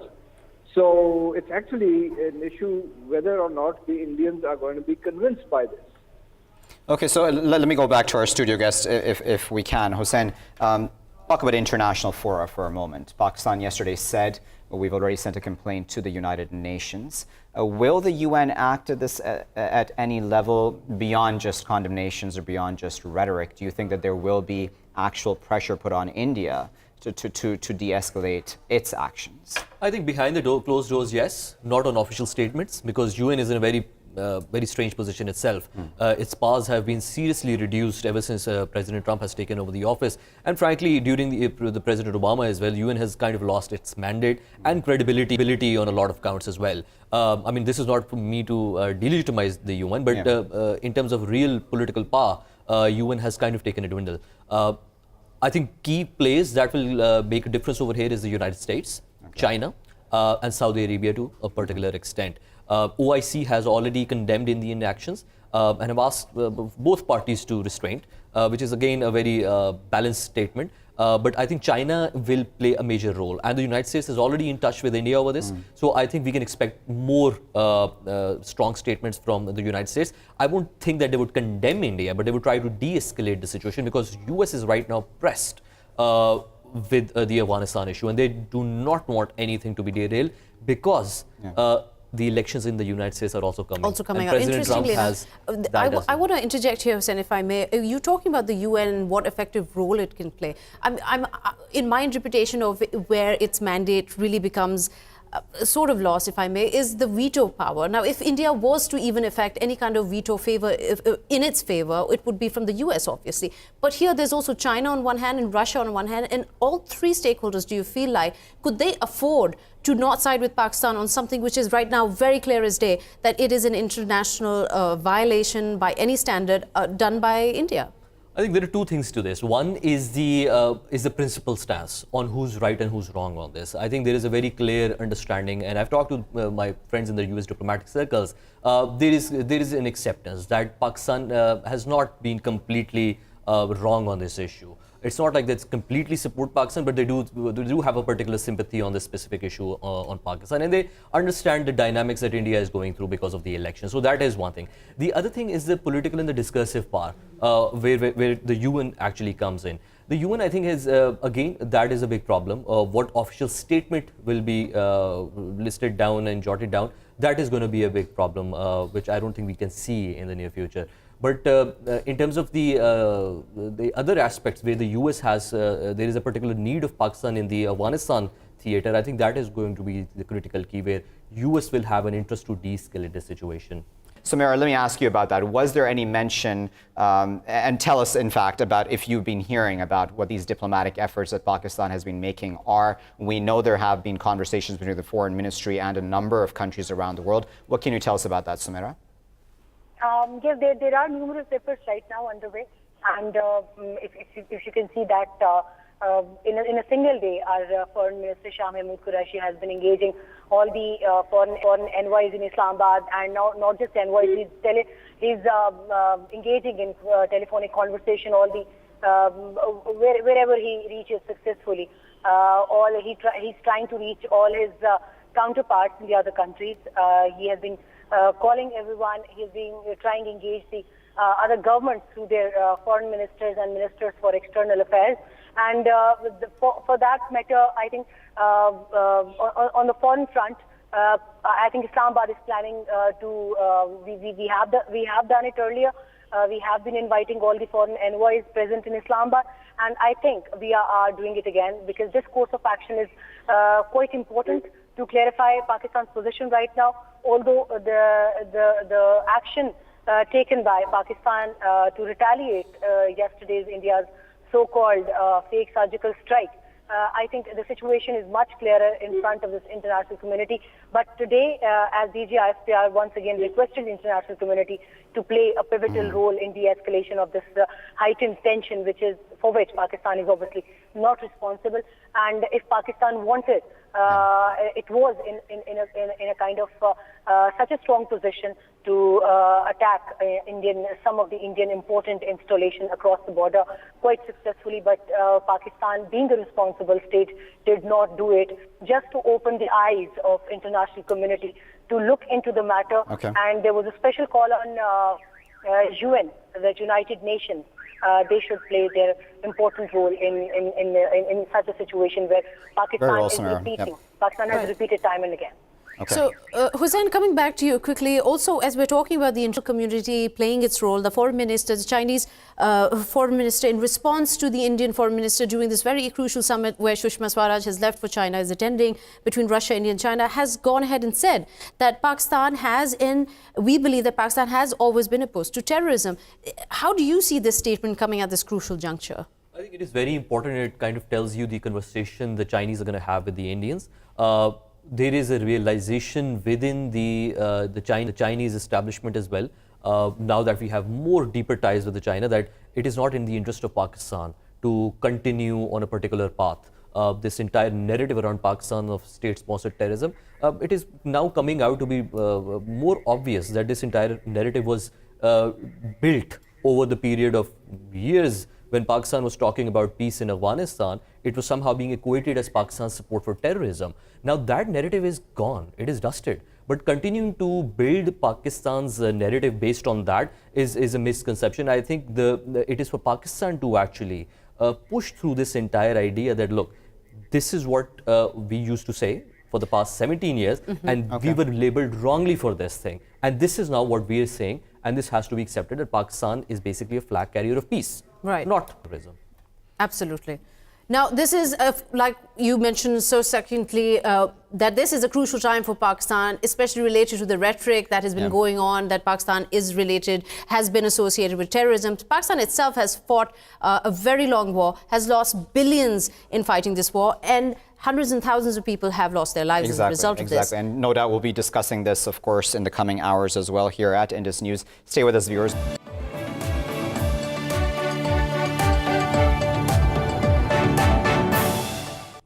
Viewers, thank you for staying with us here at Indus News. And as promised, we're going to continue our coverage of course, what's happened not just today, but has been happening over the past week vis-a-vis tensions between India and Pakistan. Pakistan, of course, defending itself today. Let's get directly into that conversation if we can. But before that, let's just play a clip that Pakistan has released about that one of the Indian pilots, I should say, that has been captured, Wing Commander Abhinandan. Let's watch that clip for a moment.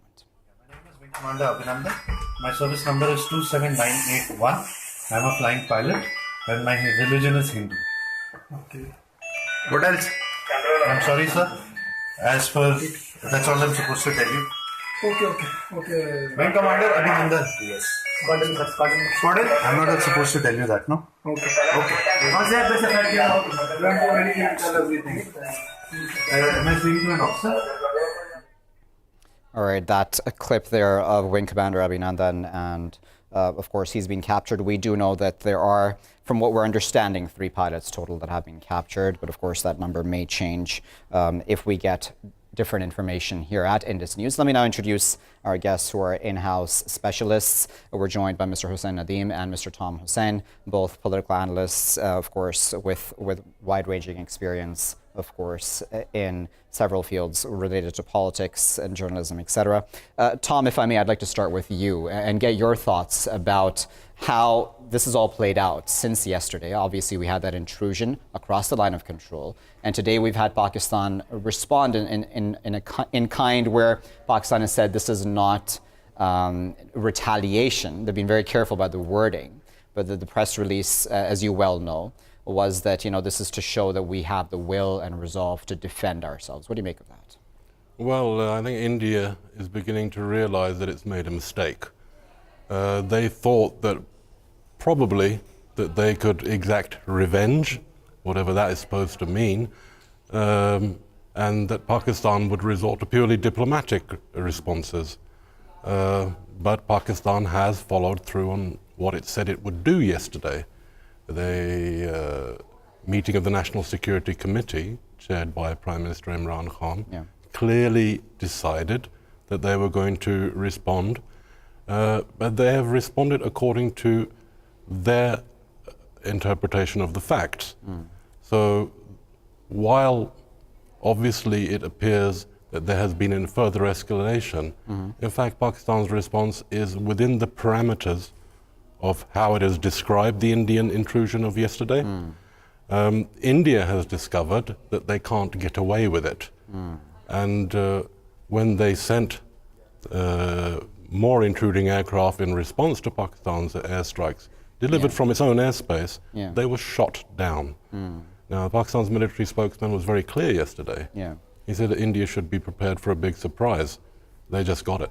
Yeah, so Hussain, how important then was it for Pakistan to do this? Because, Pakistan obviously has been very careful. The DGISPR is saying that, we could have chosen to escalate the situation, but we didn't. We chose our targets very carefully. We didn't target humans, as in, civilian areas, etc.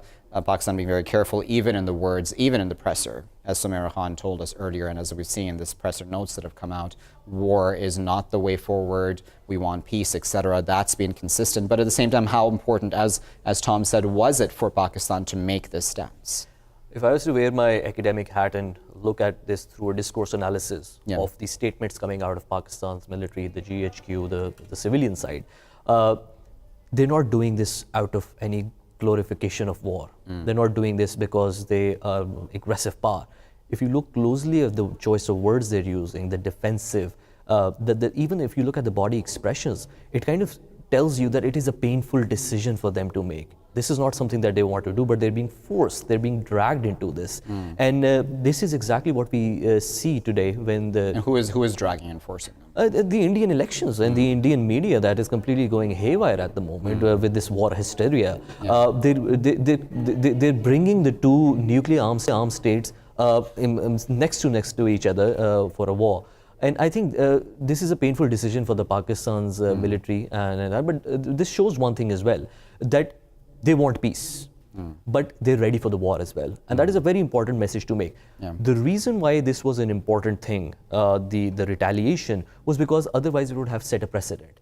because the constant narrative that was coming out of India was somehow equating the yesterday's attack with the OBL raid or with what Israel does in Palestine, that this is a preemptive strike. This is not a preemptive strike. This is nothing to do with that. What this is actually is an act of war. But you look at the discourse that came out of Pakistan, it reduced the intensity of this entire rhetoric. Pakistan did not call this a complete act of war or went out and started cursing out the Indian military, etc. The response was very measured. The response was calculated, and I think that has been something that is a takeaway message from in this entire crisis, that two nuclear armed countries in this region, and only one of them is acting responsibly. Very important message. And that's a good point. I wanted to put that, in fact, to you, Tom. Acting responsibly. That's very important, that the word of responsibility. How do you think India will react to this? I mean, we've seen a few statements coming out, but nothing very official from what I've understood. At first, obviously, Tom, we had denial, and then now we've had the Indian media seemingly, I've been told, admitting to this, that this has occurred. What do you make, Tom, of what Modi will do now going forward? Because that's an interesting factor, isn't it? That Narendra Modi, too, at some level finds himself in a corner, which, as Hussain had said earlier, in fact, in conversation, that a corner that he has put himself into, really. Well, the onus is very much on Narendra Modi and his cabinet, specifically hawks like Ajit Doval. They did what they were going to do yesterday. Pakistan responded accordingly today. Now what? Do they escalate? I have my doubts, because now if India does something irresponsible and frankly irrational, there's no knowing where it might end. Now, the world powers that be, whether it be the US, the Russians, the Chinese, all the permanent members of the UN Security Council, and other regional powers, the last thing they want is India and Pakistan going to war over what, frankly, is something which has emerged out of this electoral bluster and bombast on the Modi side. So Tom, if I may, I apologize for interrupting, but do you think this was a political miscalculation by Modi? Because, in a sense, if I may play devil's advocate for a moment, from the BJP's point of view then, if there isn't an escalation further by India, then this is embarrassing. This is egg on Modi's face. Oh, very much so. And the fact that Indian pilots have been killed and captured in Pakistan puts the domestic political pressure right back on him, and the support that he received from opposition parties, as happens in any occasion of national crisis, will not be so forthcoming when it comes to questions about what is going to be done about these pilots and their welfare. Okay, so let's broaden this discussion, if we may, Hussain, and bring in that ICJ case for a moment, because I think that we don't talk about it enough, or at least Indian media certainly doesn't, but we don't talk about it enough in context of what's been going on. Do you think that India will now recalibrate its policies when it comes to how it acts towards Pakistan, because of the fact that it's basically been shamed at the ICJ? It's now been essentially shamed, really, vis-a-vis Modi's policies towards Pakistan and his escalation yesterday. Do you think India is recalibrating right now? Not right now at all. Not before the elections, at least. This will impact the elections, and the new government, whether it is Modi's government or Congress government, they will recalibrate, because this is a blunder. And there is a realization that things cannot continue in the same path, at least on the Kashmir issue and the dialogue with Pakistan. Whatever the government will be in India, the first thing they will do is de-escalate and come back on the dialogue table with Pakistan. So that is a given. And that is exactly, if you look at the past record, that's exactly how it happens. The only difference this time around has been that there has been a severe escalation of war in the Indian narrative. And that is where the real problem lies, because it is unprecedented. There has been, Pakistan has been politicized during the Indian elections, but to this extent, where there has been politics over dead bodies, where there has been politics over raids, etc., this is unprecedented. And I think to reduce it and de-escalate it will take some effort and time. But the good thing is that on Pakistan's side, you don't see the same escalation, which is exceptional, because that will allow space for both countries to actually have a dialogue. Otherwise, if you had the same level of escalation in Pakistan and the war rhetoric, things would have gotten out of control. But in Pakistan, in the political, civil, military, across the domain, there is a realization that this is part and large because of the Indian domestic political and electoral issues. Just before moving this conversation forward, let me just let our viewers know of news we're getting. Prime Minister Imran Khan is set to address the nation shortly. He is currently, though, chairing a National Command Authority meeting. This is according to sources. The meeting is being held at staff headquarters, and essentially all the military leaders of this country are going to be at that meeting. And of course, we're going to play that, I'm sure, here at Indus News, and keep a very close eye on what comes out of that statement from the Prime Minister. What comes, in fact, out of that meeting, no doubt our correspondents on the ground there in Islamabad will keep a close eye on all of those developments for us as well here at Indus News. Tom, if I may, I wanted to come back to you and ask you about media specifically, Tom, because it's been interesting, hasn't it, to see how all of this has been playing out since the Pulwama incident about a week or more ago. And just the hysteria. And, you know, we can talk about many big names, I'm sure, all of us can, about Indian anchors, journalists, pundits, just going completely berserk anti-Pakistan.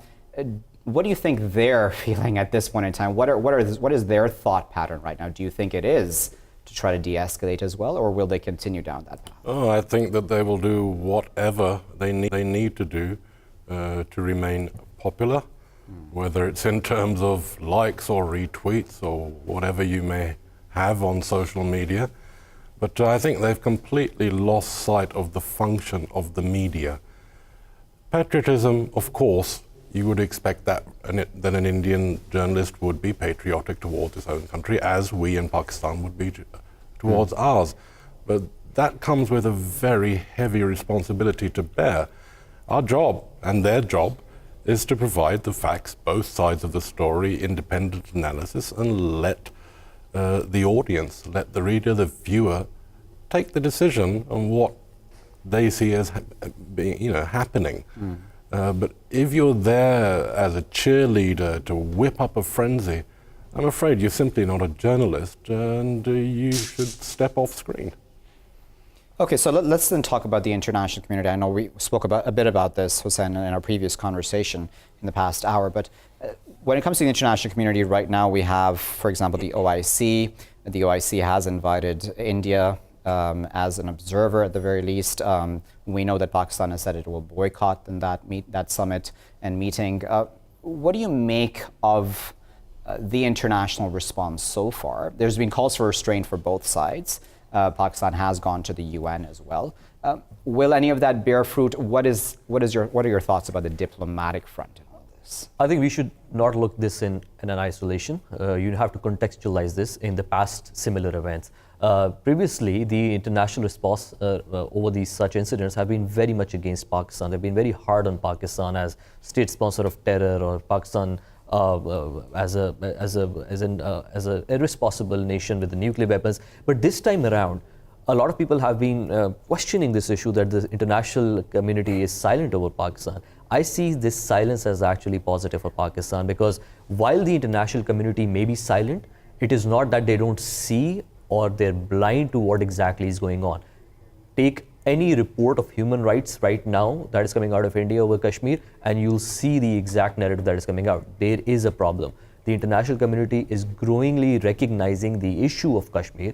They're also beginning to realize India's slide towards extremism under the BJP and the RSS government, with the ban on beef, with the mob violence that is going on in India. So there is a recognition. Whether they're going to start to speak up about it, whether they're going to start condoning it, that hasn't happened so far.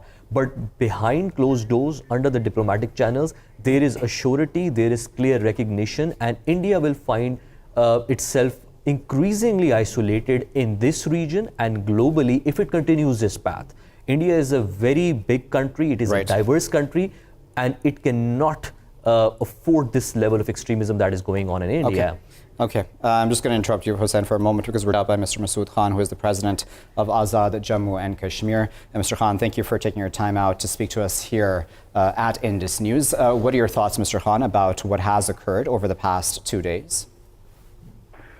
This is deliberate escalation by India, and India has to be brought back from the brink of war. As a matter of fact, they've been beating drums of war for the past weeks or so. So this is very irresponsible. I think Pakistan's response has been very measured and very balanced, but India has been taken over by this frenzy of violent extremism, and they're targeting Kashmiris, they're targeting their own Muslims and the state of Pakistan. And I think that this means a drift towards an irreversible drift towards war, which must be arrested and stemmed under all circumstances, because war is not in the interest of either Pakistan or India or the people of Jammu and Kashmir. And so I wonder, Mr. Khan, about what's occurred vis-a-vis Pakistan defending itself.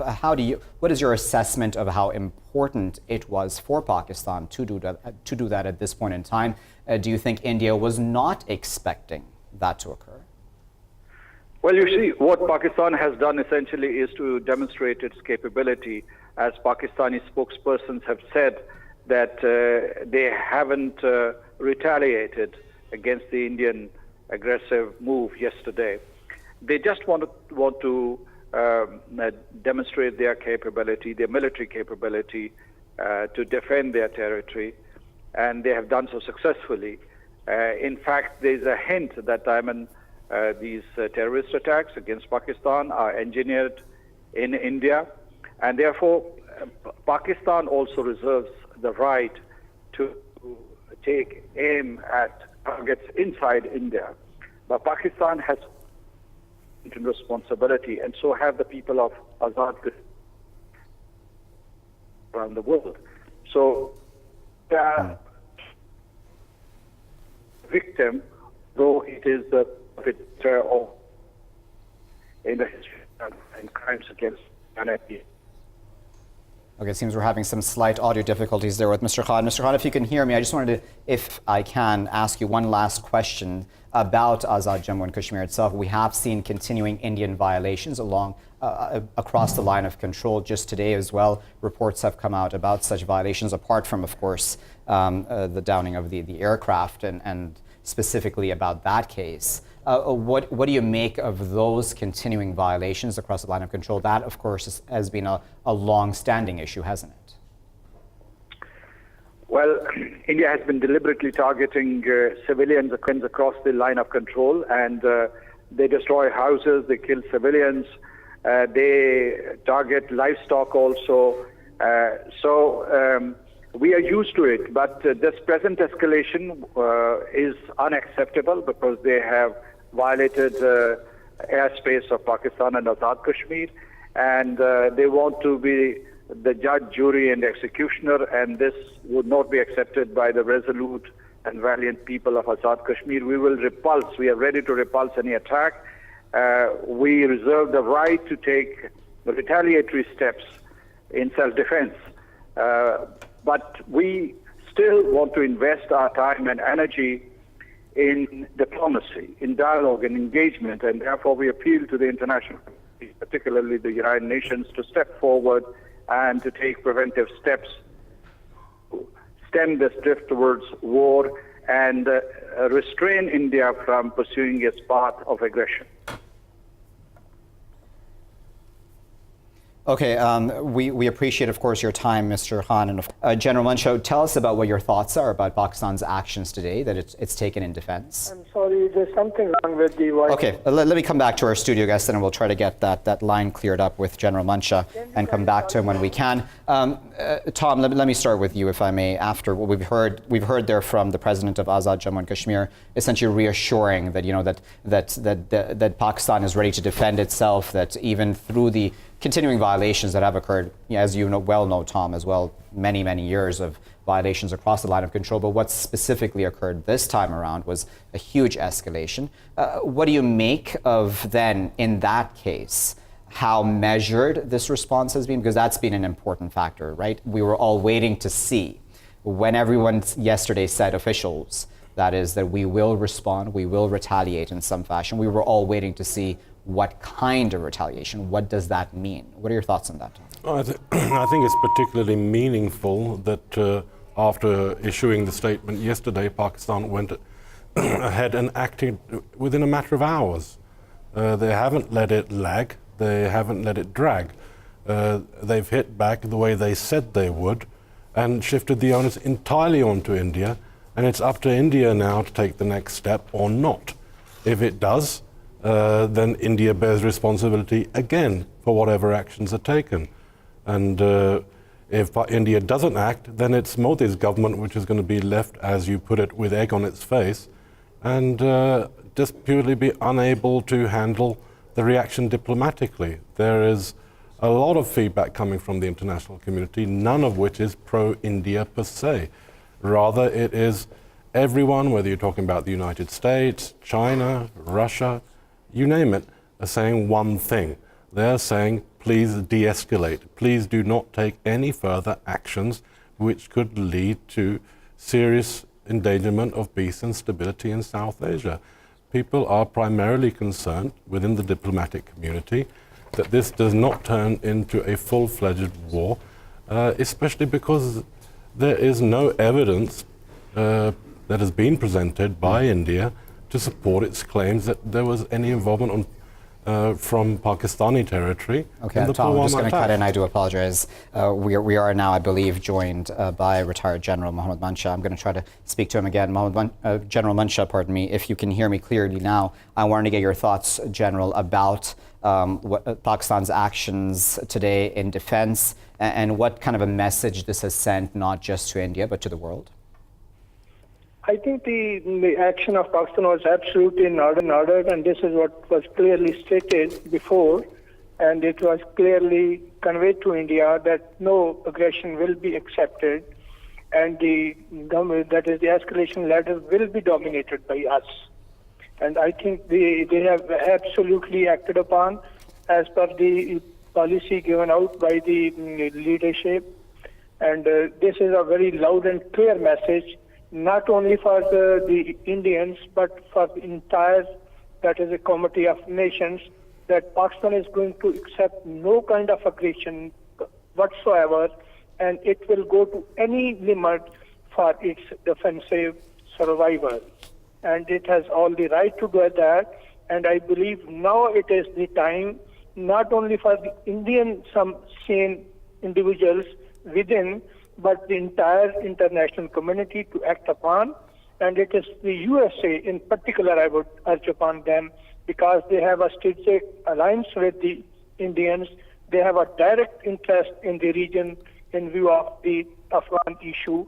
They must persuade Indians to de-escalate, because any further escalation is not only likely to jeopardize the peace in the region, but the peace of entire world as well. And I'm glad you brought up General Mansha, Afghanistan, because that is, of course, an important factor for America, certainly, as you well pointed out. I imagine, what do you think then, General Mansha, the conversation is like right now between the United States, between Washington and New Delhi, for example, about the situation? Do you think Washington just wants a de-escalation, or what are you expecting the U.S. stance to be at this point? There hasn't been much clarity beyond, of course, the conversations that have occurred. We've had Mike Pompeo speaking to Foreign Minister Shah Mahmood Qureshi, but nothing very substantial beyond that, as far as I know, coming out. In my opinion, I think the Washington has not been able to play the kind of a role it is supposed to, and they have tried to give out some kind of a shady response. It is more of the comments here and there. But as I said, they have the direct interest in the region. And I would go to an extent saying, had they would not encourage the Indians at the outset, the Indians wouldn't have gone to that extent. And in my humble opinion, the USA does give some kind of a space to Indians so that they can utilize this leverage as a stick and carrot to have a maximum leverage on Pakistan to create maximum space for the post-Afghan settlement. Okay, so let me just come back to our in-studio guest for a moment. Hussain, we're just getting a statement now that Gaza is reporting on about Sushma Swaraj, the Indian foreign minister, I believe. She's saying that India does not want a further escalation after what's happened today in Pakistan defending itself.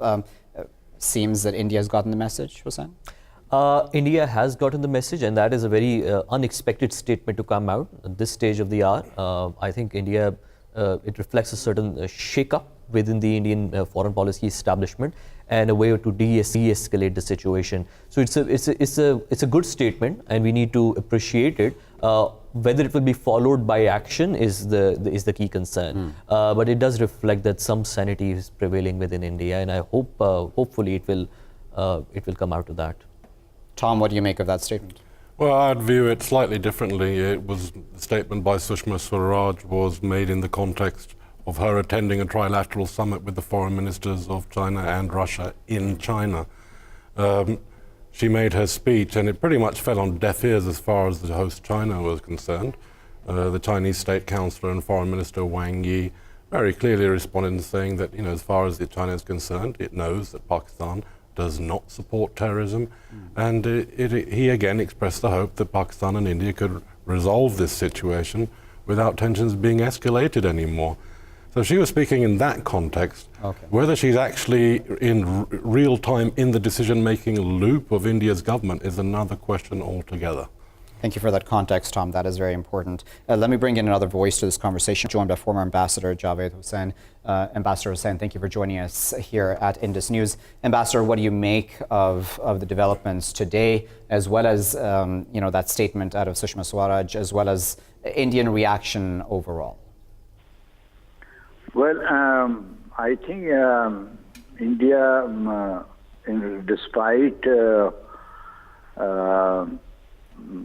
very clear policy statements made by Pakistan at the highest level, at the level of Prime Minister and others, for not escalating the situation, not escalating tension between Pakistan and India, launched, was guilty of very blatant act of aggression against Pakistan when they violated our airspace. Pakistan has now taken very measured and calculated, has taken action to show them that we are quite capable of responding to any act of aggression on their part, but we still desisted from, doing anything which would cause casualties or hurt their military targets. But in the process, two of their aircraft violated again our airspace, and they were shot down by Pakistan Air Force, for which I think PAF must be complimented and congratulated. But I think it is important for both Pakistan and India to exercise restraint, not allow events to dictate to them, but to take charge of events and to if possible, open channels of communications. And I think here major powers and UN Security Council and other countries in the region, they need to play a role in persuading both New Delhi and Islamabad to de-escalate the tensions and to, as I said, to open channels of communication for resolving whatever differences they have on the current. So, Ambassador Hussain, I remember when we were talking yesterday, I believe it was, about the diplomatic front, and as somebody who has served Pakistan abroad in several locations around the world, What do you make of the diplomatic front at this point? We know that there have been talks with many diplomats within Islamabad itself of many countries around the world, but there's also been talks, for example, with Mike Pompeo today and others yesterday as well. I believe the German foreign minister and others were also consulted by Foreign Minister Shah Mahmood Qureshi of Pakistan. Do you think that that is also bearing some fruit at this point? Well, I think Foreign Minister Shah Mahmood Qureshi has been quite active on the telephone in contacting foreign ministers or his counterparts from various important countries, starting from Washington to EU and China and Turkey and other countries. And I think that is the right thing to do, to convey to the international community that we have no aggressive intentions against India. We are open to talks, we are open to dialogue for defusing the current tense situation, and for starting a process in which any differences between them they can resolve through talks and negotiations, instead of taking a course of or adopting a course of action which leads to further escalation of the tensions. Okay, so let me come back. Let me to our in-studio guests then for a moment and change the conversation just a tad bit, if we may, Hussain. And let's talk about, there's been a controversy for quite a significant amount of time now in India by the Rafale, if I'm pronouncing that correctly, I might not be, twin jet fighter aircraft. And there's been, this case of corruption, etc. It's been quite the controversy within the country, within India, I should say. What do you make of that entire issue about India's military capabilities at that level, the entire corruption case, and what this means in this entire context? Because I imagine that defense spending, all of that continues to play a factor, doesn't it? Absolutely. I don't think we can look all of this, what is going on in isolation. We have to all contextualize it. And one big aspect to it is the economies of war.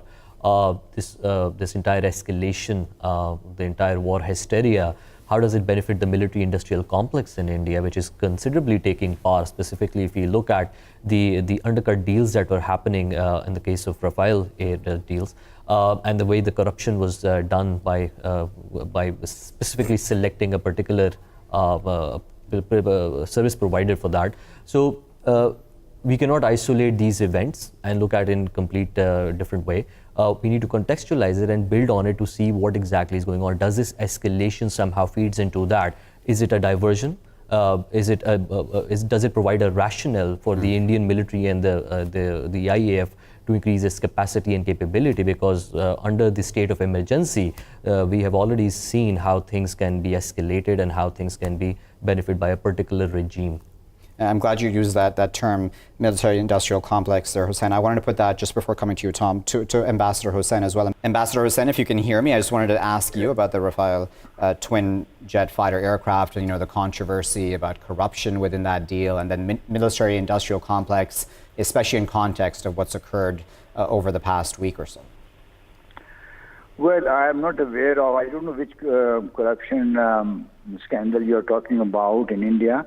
Okay. Frankly speaking, I'm not aware of the details. But sure, but in the context then of continuing, spending by India, then, if I may broaden the conversation, then, continuing spending by India on what it would call, defensive aircraft, etc. There, I can offer some comments that sure. India has been using or spending excessive amounts on its defense sector, and that is not good for both the people of India, for their welfare, their economic well-being, and it's not good for the region, because India's overspending on military creates imbalances in the region, and therefore it threatens regional peace and stability, and it puts pressure on other countries in the region also to increase their military spending. And so India, in the interest of its own people, in the interest of regional peace and stability, needs to step back a little bit and see what they are doing. Okay. Increased high spending on the defense sector or military is not in India's own long-term interest. They should be using those resources instead for economic development and prosperity and growth of their own people and their country. And if they take that route, other countries in the region, including Pakistan, will have to do that. Will have to follow the same route, because if Pakistan also cannot afford to spend high amounts on defense sector.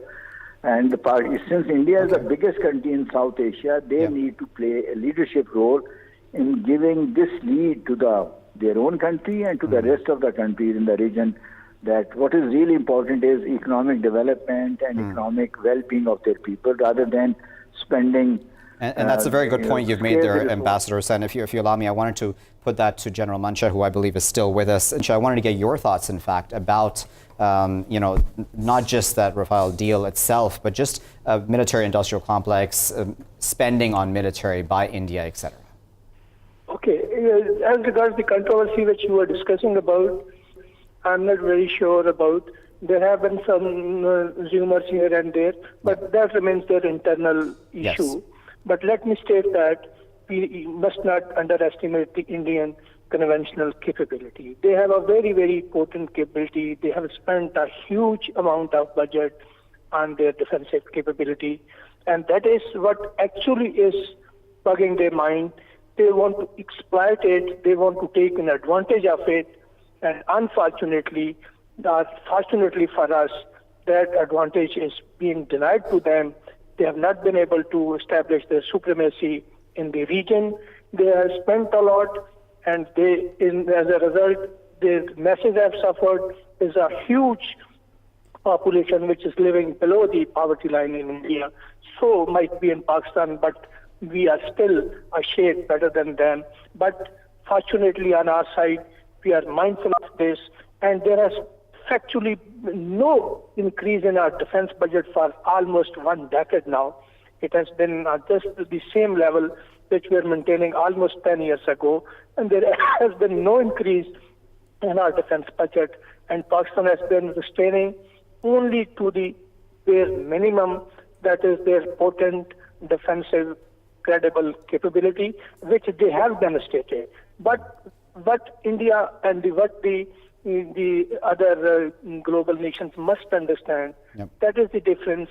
That is the difference in professionalism. It is the war-hardened armed forces we have. It is our national resilience. It is our motivation, where we are willing to go to any extent to defend our motherland and to defend our right of sovereignty. And nobody should take us for a ride, for a granted, or anything.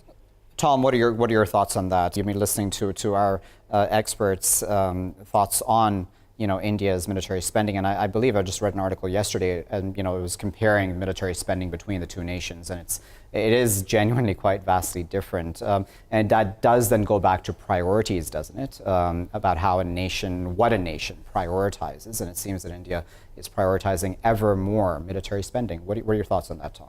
Well, India has been the biggest importer of weapons, or the second biggest importer of weapons for the last 3 or 4 years. And that reflects an Indian outlook which is far more aggressive than one that we used to see in the 20th century, at least. Now, it's become more ambitious, more aggressive. It sees itself as a dominant regional power in the Indian Ocean. But it's not quite reflecting the reality of its military capability. The Indian military doctrine requires the maintenance of at least 42 squadrons of Indian Air Force fighter bombers, whereas in reality it has just the 26.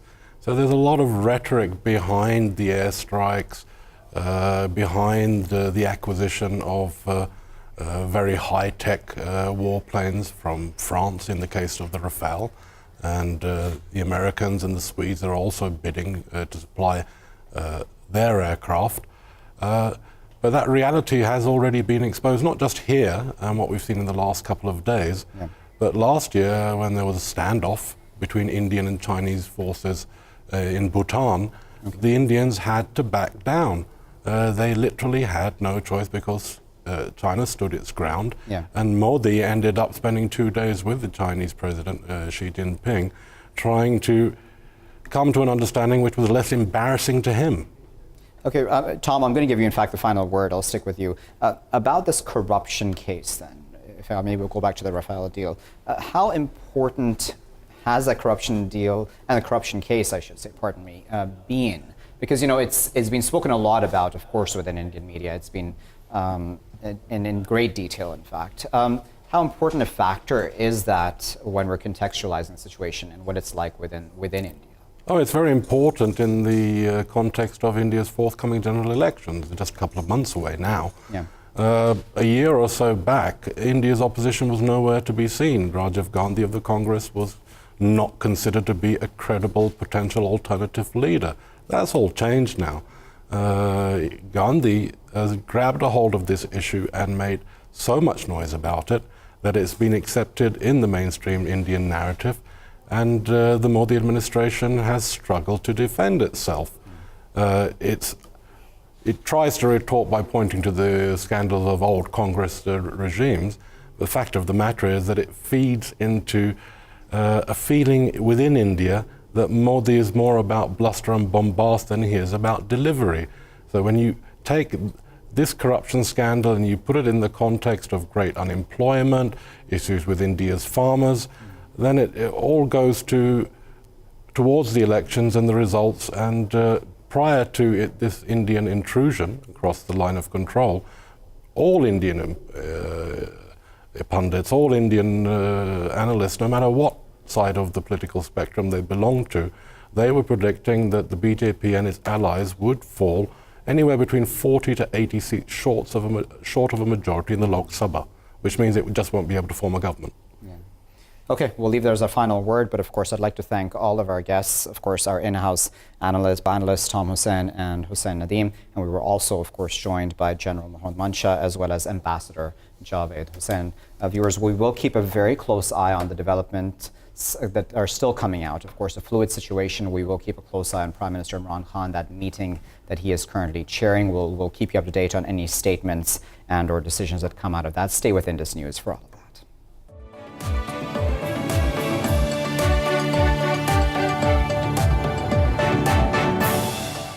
Ladies and gentlemen, thank you for staying with us here at Indus News. We're continuing, of course, to cover the latest developments, as we've been telling you here for the past couple of days at Indus News about tensions between India and Pakistan. Of course, we know the developments today. We know the developments yesterday, first with the Indian incursion over the line of control. And Prime Minister Imran Khan has just spoken moments ago, and we're going to in fact talk about that statement that he made. We're going to cross over to our correspondent Essa Naqvi, who is joining us live now from the Pakistani capital Islamabad.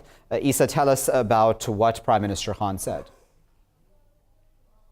This address to the nation that has come right after the events of last 2 days, and we have seen the escalation between India and Pakistan at an all-time high in the recent decades. And these were the first intrusion into Pakistani airspace after quite a long time by India. And it was reciprocated today. So it was much anticipated that PM Imran Khan is going to make a speech to the nation, and it was done precisely after the national and quite statesmanly. The Prime Minister Imran Khan has once again offered the Indian Prime Minister for a dialogue.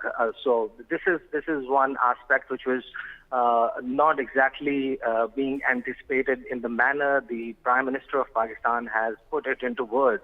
And he openly offered India to sit down and talk about it, and he said that the war is not in the favor of neither India nor Pakistan, and nor in the favor of the region and the atrocities that war brings with it.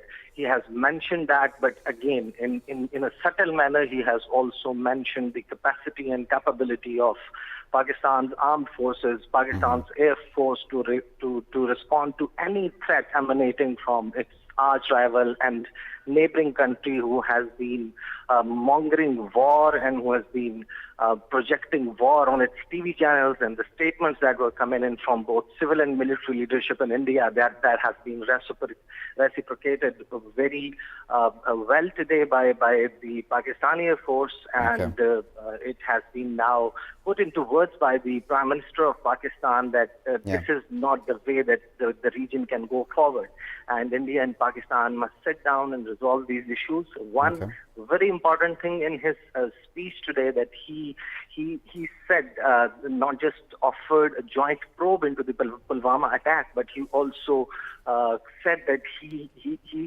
thinks that its Pulwama attack is a tragedy.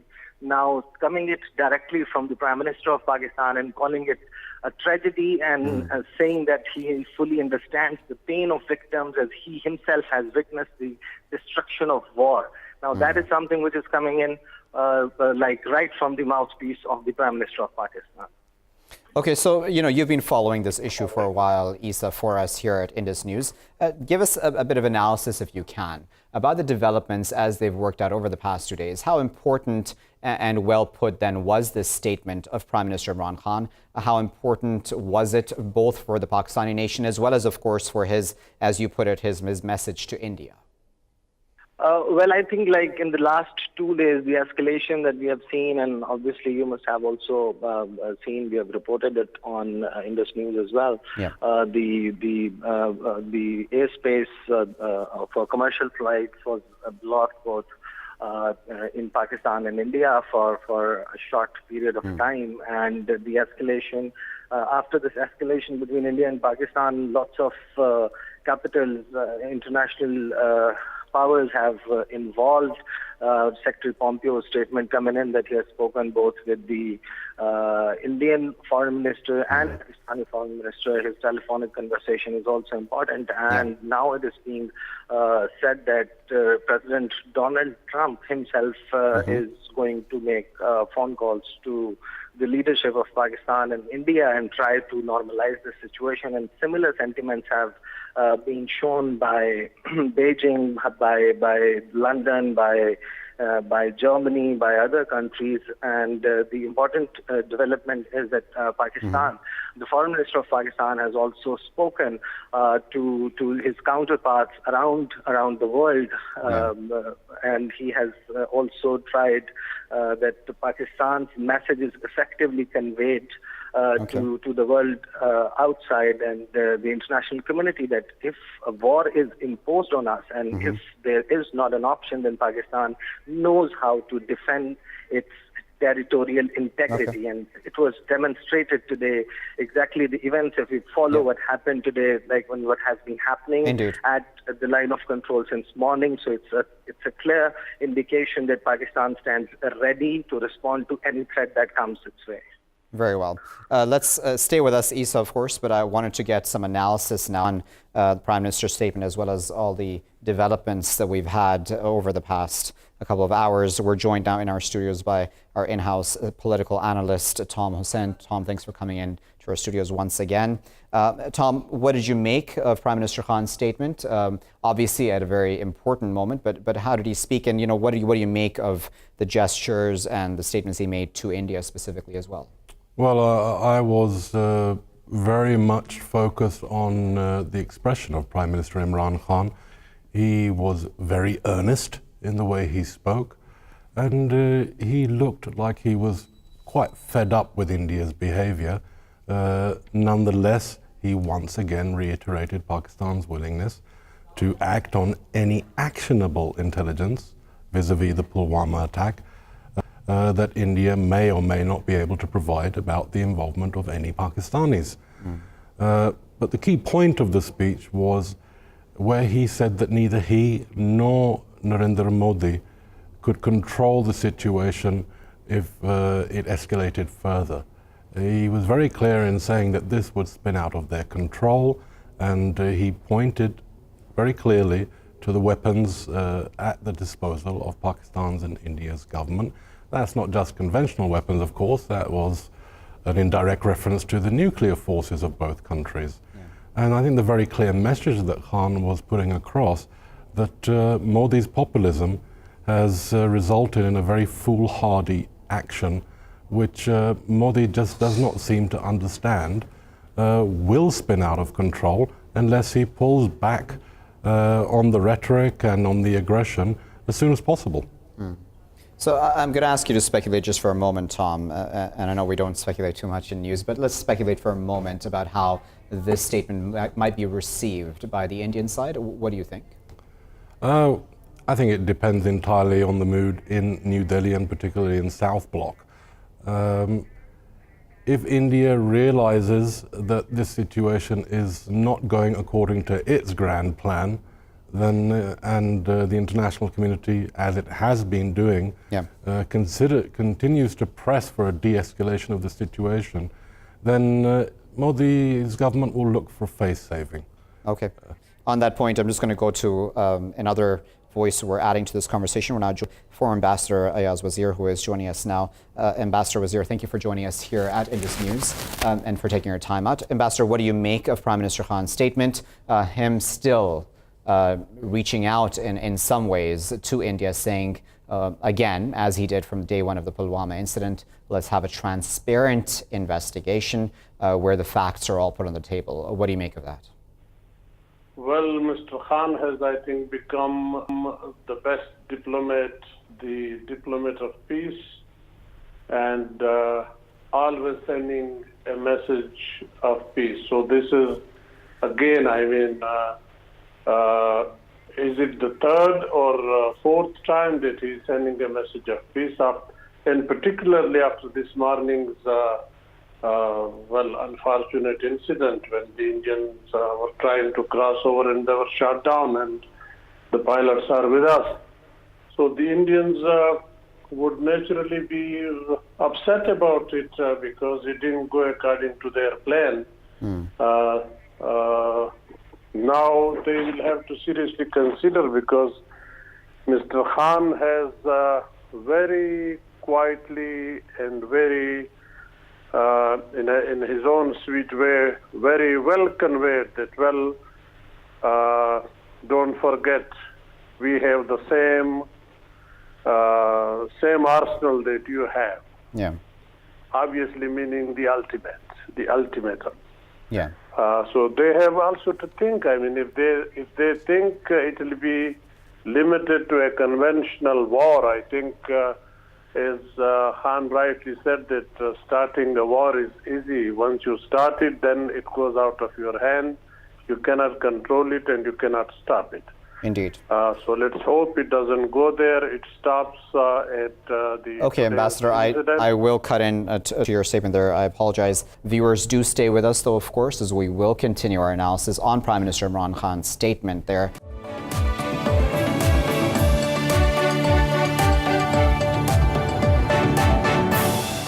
Thank you for staying with us, viewers, here at Indus News. As promised, we're going to continue our coverage of the past days' tensions between India and Pakistan, of course, in context not only of the Pulwama incident, but yesterday's Indian incursion over the line of control and today's Pakistani move to defend, of course, itself. And the Prime Minister Imran Khan has just spoken just about a half hour or so ago now, and made quite a strong statement speaking to India as well. We're still joined here in our studios in Lahore by our in-house political analyst, Tom Hussain, who is, of course, an established journalist and is well versed in this area's affairs. We're also now joined by Essa Naqvi, our correspondent, who is joining us from the Pakistani capital, Islamabad. Essa, I wanted to start with you, if I can, and I wanted to ask you, Essa, about those reports coming in about airports and commercial flights. There's a lot of talk about that. Could you just give us what verified information you have about commercial flights being stopped, etc.? What are the facts? For the time being, like as this escalation started since yesterday, it was much anticipated that obviously when there is tension between India and Pakistan, and the aerial incursions into Pakistani territory was done a day before, so it was anticipated, and it exactly happened in a similar manner that the airspace for domestic and commercial flights was closed down to prevent any eventuality that could happen in any manner. So the airspace was blocked. It was closed down for commercial and domestic flights. And the status of it is yet not clear. It is still closed down, and the decision to this effect would shortly be taken after calculating the situation. As of now, when we speak in the capital, there is a lot of echo. The Prime Minister's speech is being echoed in the federal capital in Pakistan, because people, when they read a bit deep into the statement, it wasn't just Prime Minister Imran Khan's address to the Pakistani nation. It had subtle messaging for India as well. Yes. We were just discussing before the headlines that as well, that when he says that slight miscalculation can lead to disaster, it has a subtle message to India that they should not miscalculate the power that Pakistan has to thwart any threat that is emanating from India. Yeah. And the speech, when you read a bit deep into it, it has also explained the reason that why Pakistan did not give a knee-jerk reaction to when Pakistan's airspace was violated initially by India. That he said that when Indians, they launched an action against Pakistan, we did not respond at that very moment, because we wanted to fully review the situation on ground and know what losses have we suffered, so we can reciprocate the Indian aggression in kind. And exactly this is what happened. And when today the Indian aircraft violated Pakistani airspace again, they came inside Pakistani territory, crossing the line of control, so this action was taken. Okay, so let me bring you in then, Tom, into the discussion. As Issa there said, I imagine obviously that the speech that Prime Minister Khan has given is reverberating now, not just across Pakistan, but across India and globally as well, of course, for all players to whom it would be relevant. I wonder what you may make of their reactions at this point. Do you think that, as Issa there said, Pakistan did not react in a knee-jerk fashion? And that's, of course, an important point to make. Even now, Prime Minister Imran Khan, as Ambassador Wazir there said before we went to the headlines, that he really is a diplomat for peace, at all times, even at this time of heightened tensions. What do you make of that? Well, I think he's demonstrated consistency throughout this crisis. And he's also shown that Pakistan, and he personally, have better things to do than fight a war with India, because simply nobody would win. That's been the case in the past, and now that the weapons capabilities of both countries are vastly expanded since their last engagement, it wouldn't be a case of nobody winning, it would be a case of both sides losing, and losing possibly to the point of no return. But I think what's missing from this conversation, and this is not a specific reference to Mr. Khan's speech, there's a focus on de-escalation, naturally, in the situation, but what has happened in the past, when there have been such escalations, I refer to the situation in 2002, for example, there's been so much focus on de-escalation, stopping India and Pakistan from going to war, that the underlying cause, the Kashmir issue, just gets lost in translation. Fact of the matter is that this whole crisis started because of India's brutal policy in Indian-occupied Kashmir. As Prime Minister Khan pointed out, as you remember, of course, in his initial statement, said that India needs to introspect, it needs to look within and ask, why is it that people in Indian-occupied Kashmir are not even scared of death? Well, hardline Hindu extremists aside, the Indian national media has, since the last couple of years, been saying very clearly that Narendra Modi's policy of bulldozing Kashmir simply has backfired. It has done nothing to assuage sentiments of the people in Indian-occupied Kashmir. And rather it's made them feel far more isolated from mainland India than perhaps they have been in the past.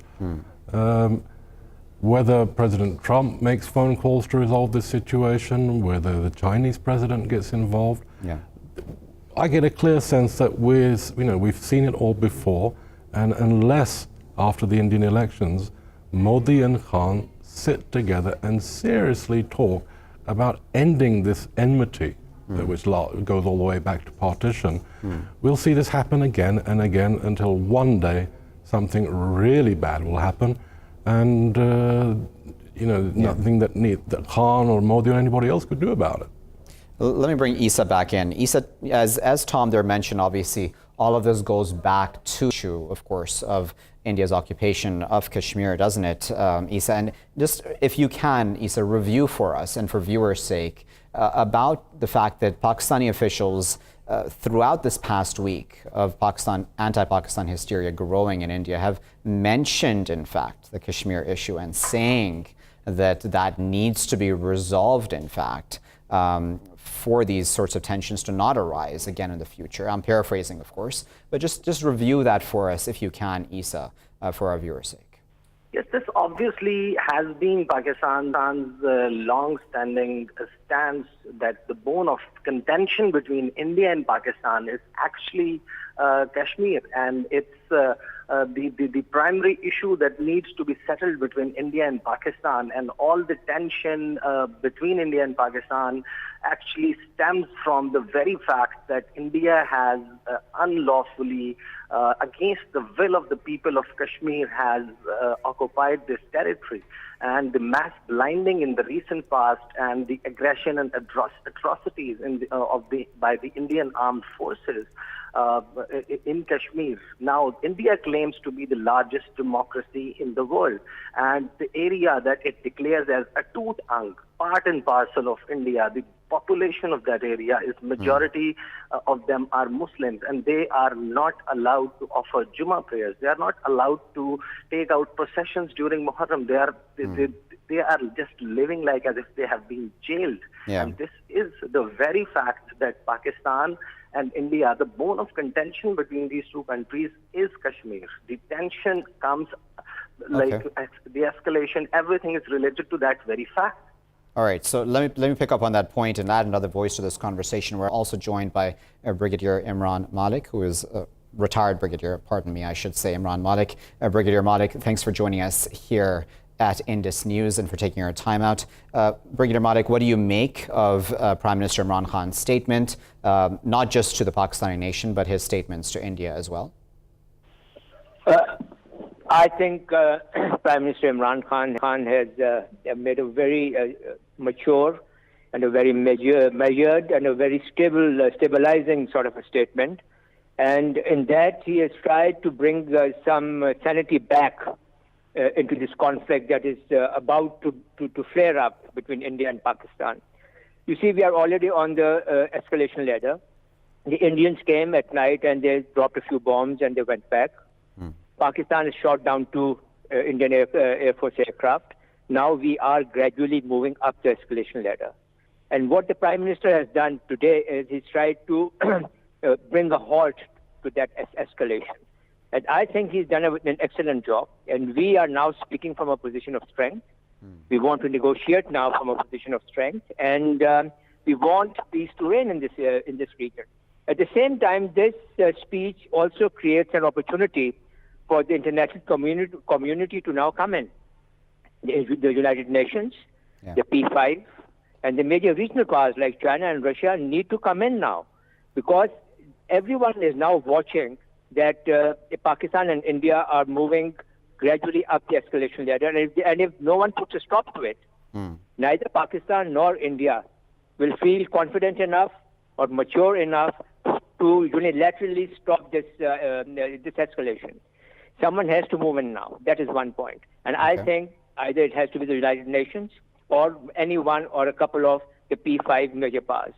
And secondly, Kashmir now must come up as as the biggest nuclear flashpoint of the world. It is already a very big nuclear flashpoint, and the world must recognize that now. They must recognize Pakistan's restraint They must recognize Pakistan's conduct during this escalation, and the manner in which they not only locked onto 6 different targets across the border, but then they dropped their weapons away from the military installations and away from the civilian populations, just to show that we are capable of doing these things. This is what in the military terminology we call a shot across the bow. This is a warning shot. We are capable of doing it, and we will do it. And I think what Mr. Imran Khan has told, in other words, told Mr. Modi is that you may have started this thing, but it is now beyond you to control it or bring it to a sensible closure. So the best thing for both nations is that we sit down and we talk it over. Okay, so Brigadier Malik, one other huge factor here, and obviously Kashmir is the core issue, even at this time, and it's always really been the core issue. But another issue here, Brigadier Malik, I imagine from the American standpoint, is that of Afghanistan, and the peace talks and peace process, be it in Doha or otherwise, that is occurring. Do you think in some ways, Brigadier Malik, that when we can talk about many factors where India may have felt, that it's been sidelined and or things have not worked out in its favor. But when it comes to the peace talks, India is sidelined, isn't it? And do you think this entire issue has partly been also that India has felt sidelined in that factor and in that process as well? It clearly has, and I think you have a very clear view of it, as you just put it. You see, India wants that the entire region should recognize it as the most prominent regional power, as the hegemonic power of South Asia and the larger region around it. But the problem with India is that it just cannot somehow stomach Pakistan's military power and Pakistan's diplomatic and political position, and most importantly now, the geostrategic and geopolitical importance that Pakistan is getting from all over the world, and which has been further strengthened by the CPEC, which is coming into it. Now, the trouble with India's approach to Pakistan is that they feel that if Pakistan becomes economically strong as well, so there remains no avenue for India then to dominate Pakistan in any way. What you said about the US-Afghan-Taliban talks is a very important factor. I think an even important factor than that is that India wants to create a war hysteria. It wants to scare all the investors away from Pakistan. Only recently, the Crown Prince Mohammed bin Salman came to Pakistan, announced $20 billion of investment, and that would have brought in a lot more investment, not only from the Middle East, but from Europe as well, and from the States as well. Now, this war hysteria is intended to scare all of them away. Furthermore, India is at the moment going against American wishes and desires. America wishes to have a dialogue with the Afghan Taliban and extricate itself from Afghanistan. But if Pakistan is distracted, and it is involved now totally with India, so Pakistan's influence on the Afghan Taliban and Pakistan's interest there and Pakistan's participation in that process will obviously get affected. And on that point, Brigadier Malik, if I may, I just wanted to cut in because I wanted to then bring that point to Tom. Tom, we were talking, in fact, about this very issue right before we started this specific segment. Tell us about what you think about what Brigadier Malik there said, that for America, for example, looking at this situation from the outside, this is quite a negative situation for it, isn't it? Specifically, of course, considering President Trump wants to resolve the Afghan quagmire, really, for his country. Well, I think that India's Prime Minister, Narendra Modi, has found himself out of step with the United States, despite the alliance that they've formed in an attempt to contain China. Fact is that President Trump is talking to the Taliban through his envoys because he wants to pull US forces out of their longest ever war, 17 years. He's doing the same in Syria, and as we sit here, he's about to have dinner with the North Korean leader to talk about denuclearization. When you look at this broader canvas, then Modi's aggression just seems to be completely out of tune with what his closest allies are attempting to do. And we'll leave it there at that as our final word. But we appreciate you coming in, Tom Hussain, of course, into our studios here in Lahore. He's our in-house political analyst and, of course, an established journalist in his own right with vast experience in this region and beyond. We were also joined by retired Brigadier Imran Malik, who was speaking to us. And, of course, we appreciate his insight and analysis. And, of course, appreciation goes out to Essa Naqvi, our correspondent, who is reporting for us from Islamabad, the Pakistani capital. Viewers, we'll keep a very close eye on all these fluid developments that come out from this region. Stay with Indus News for all of that.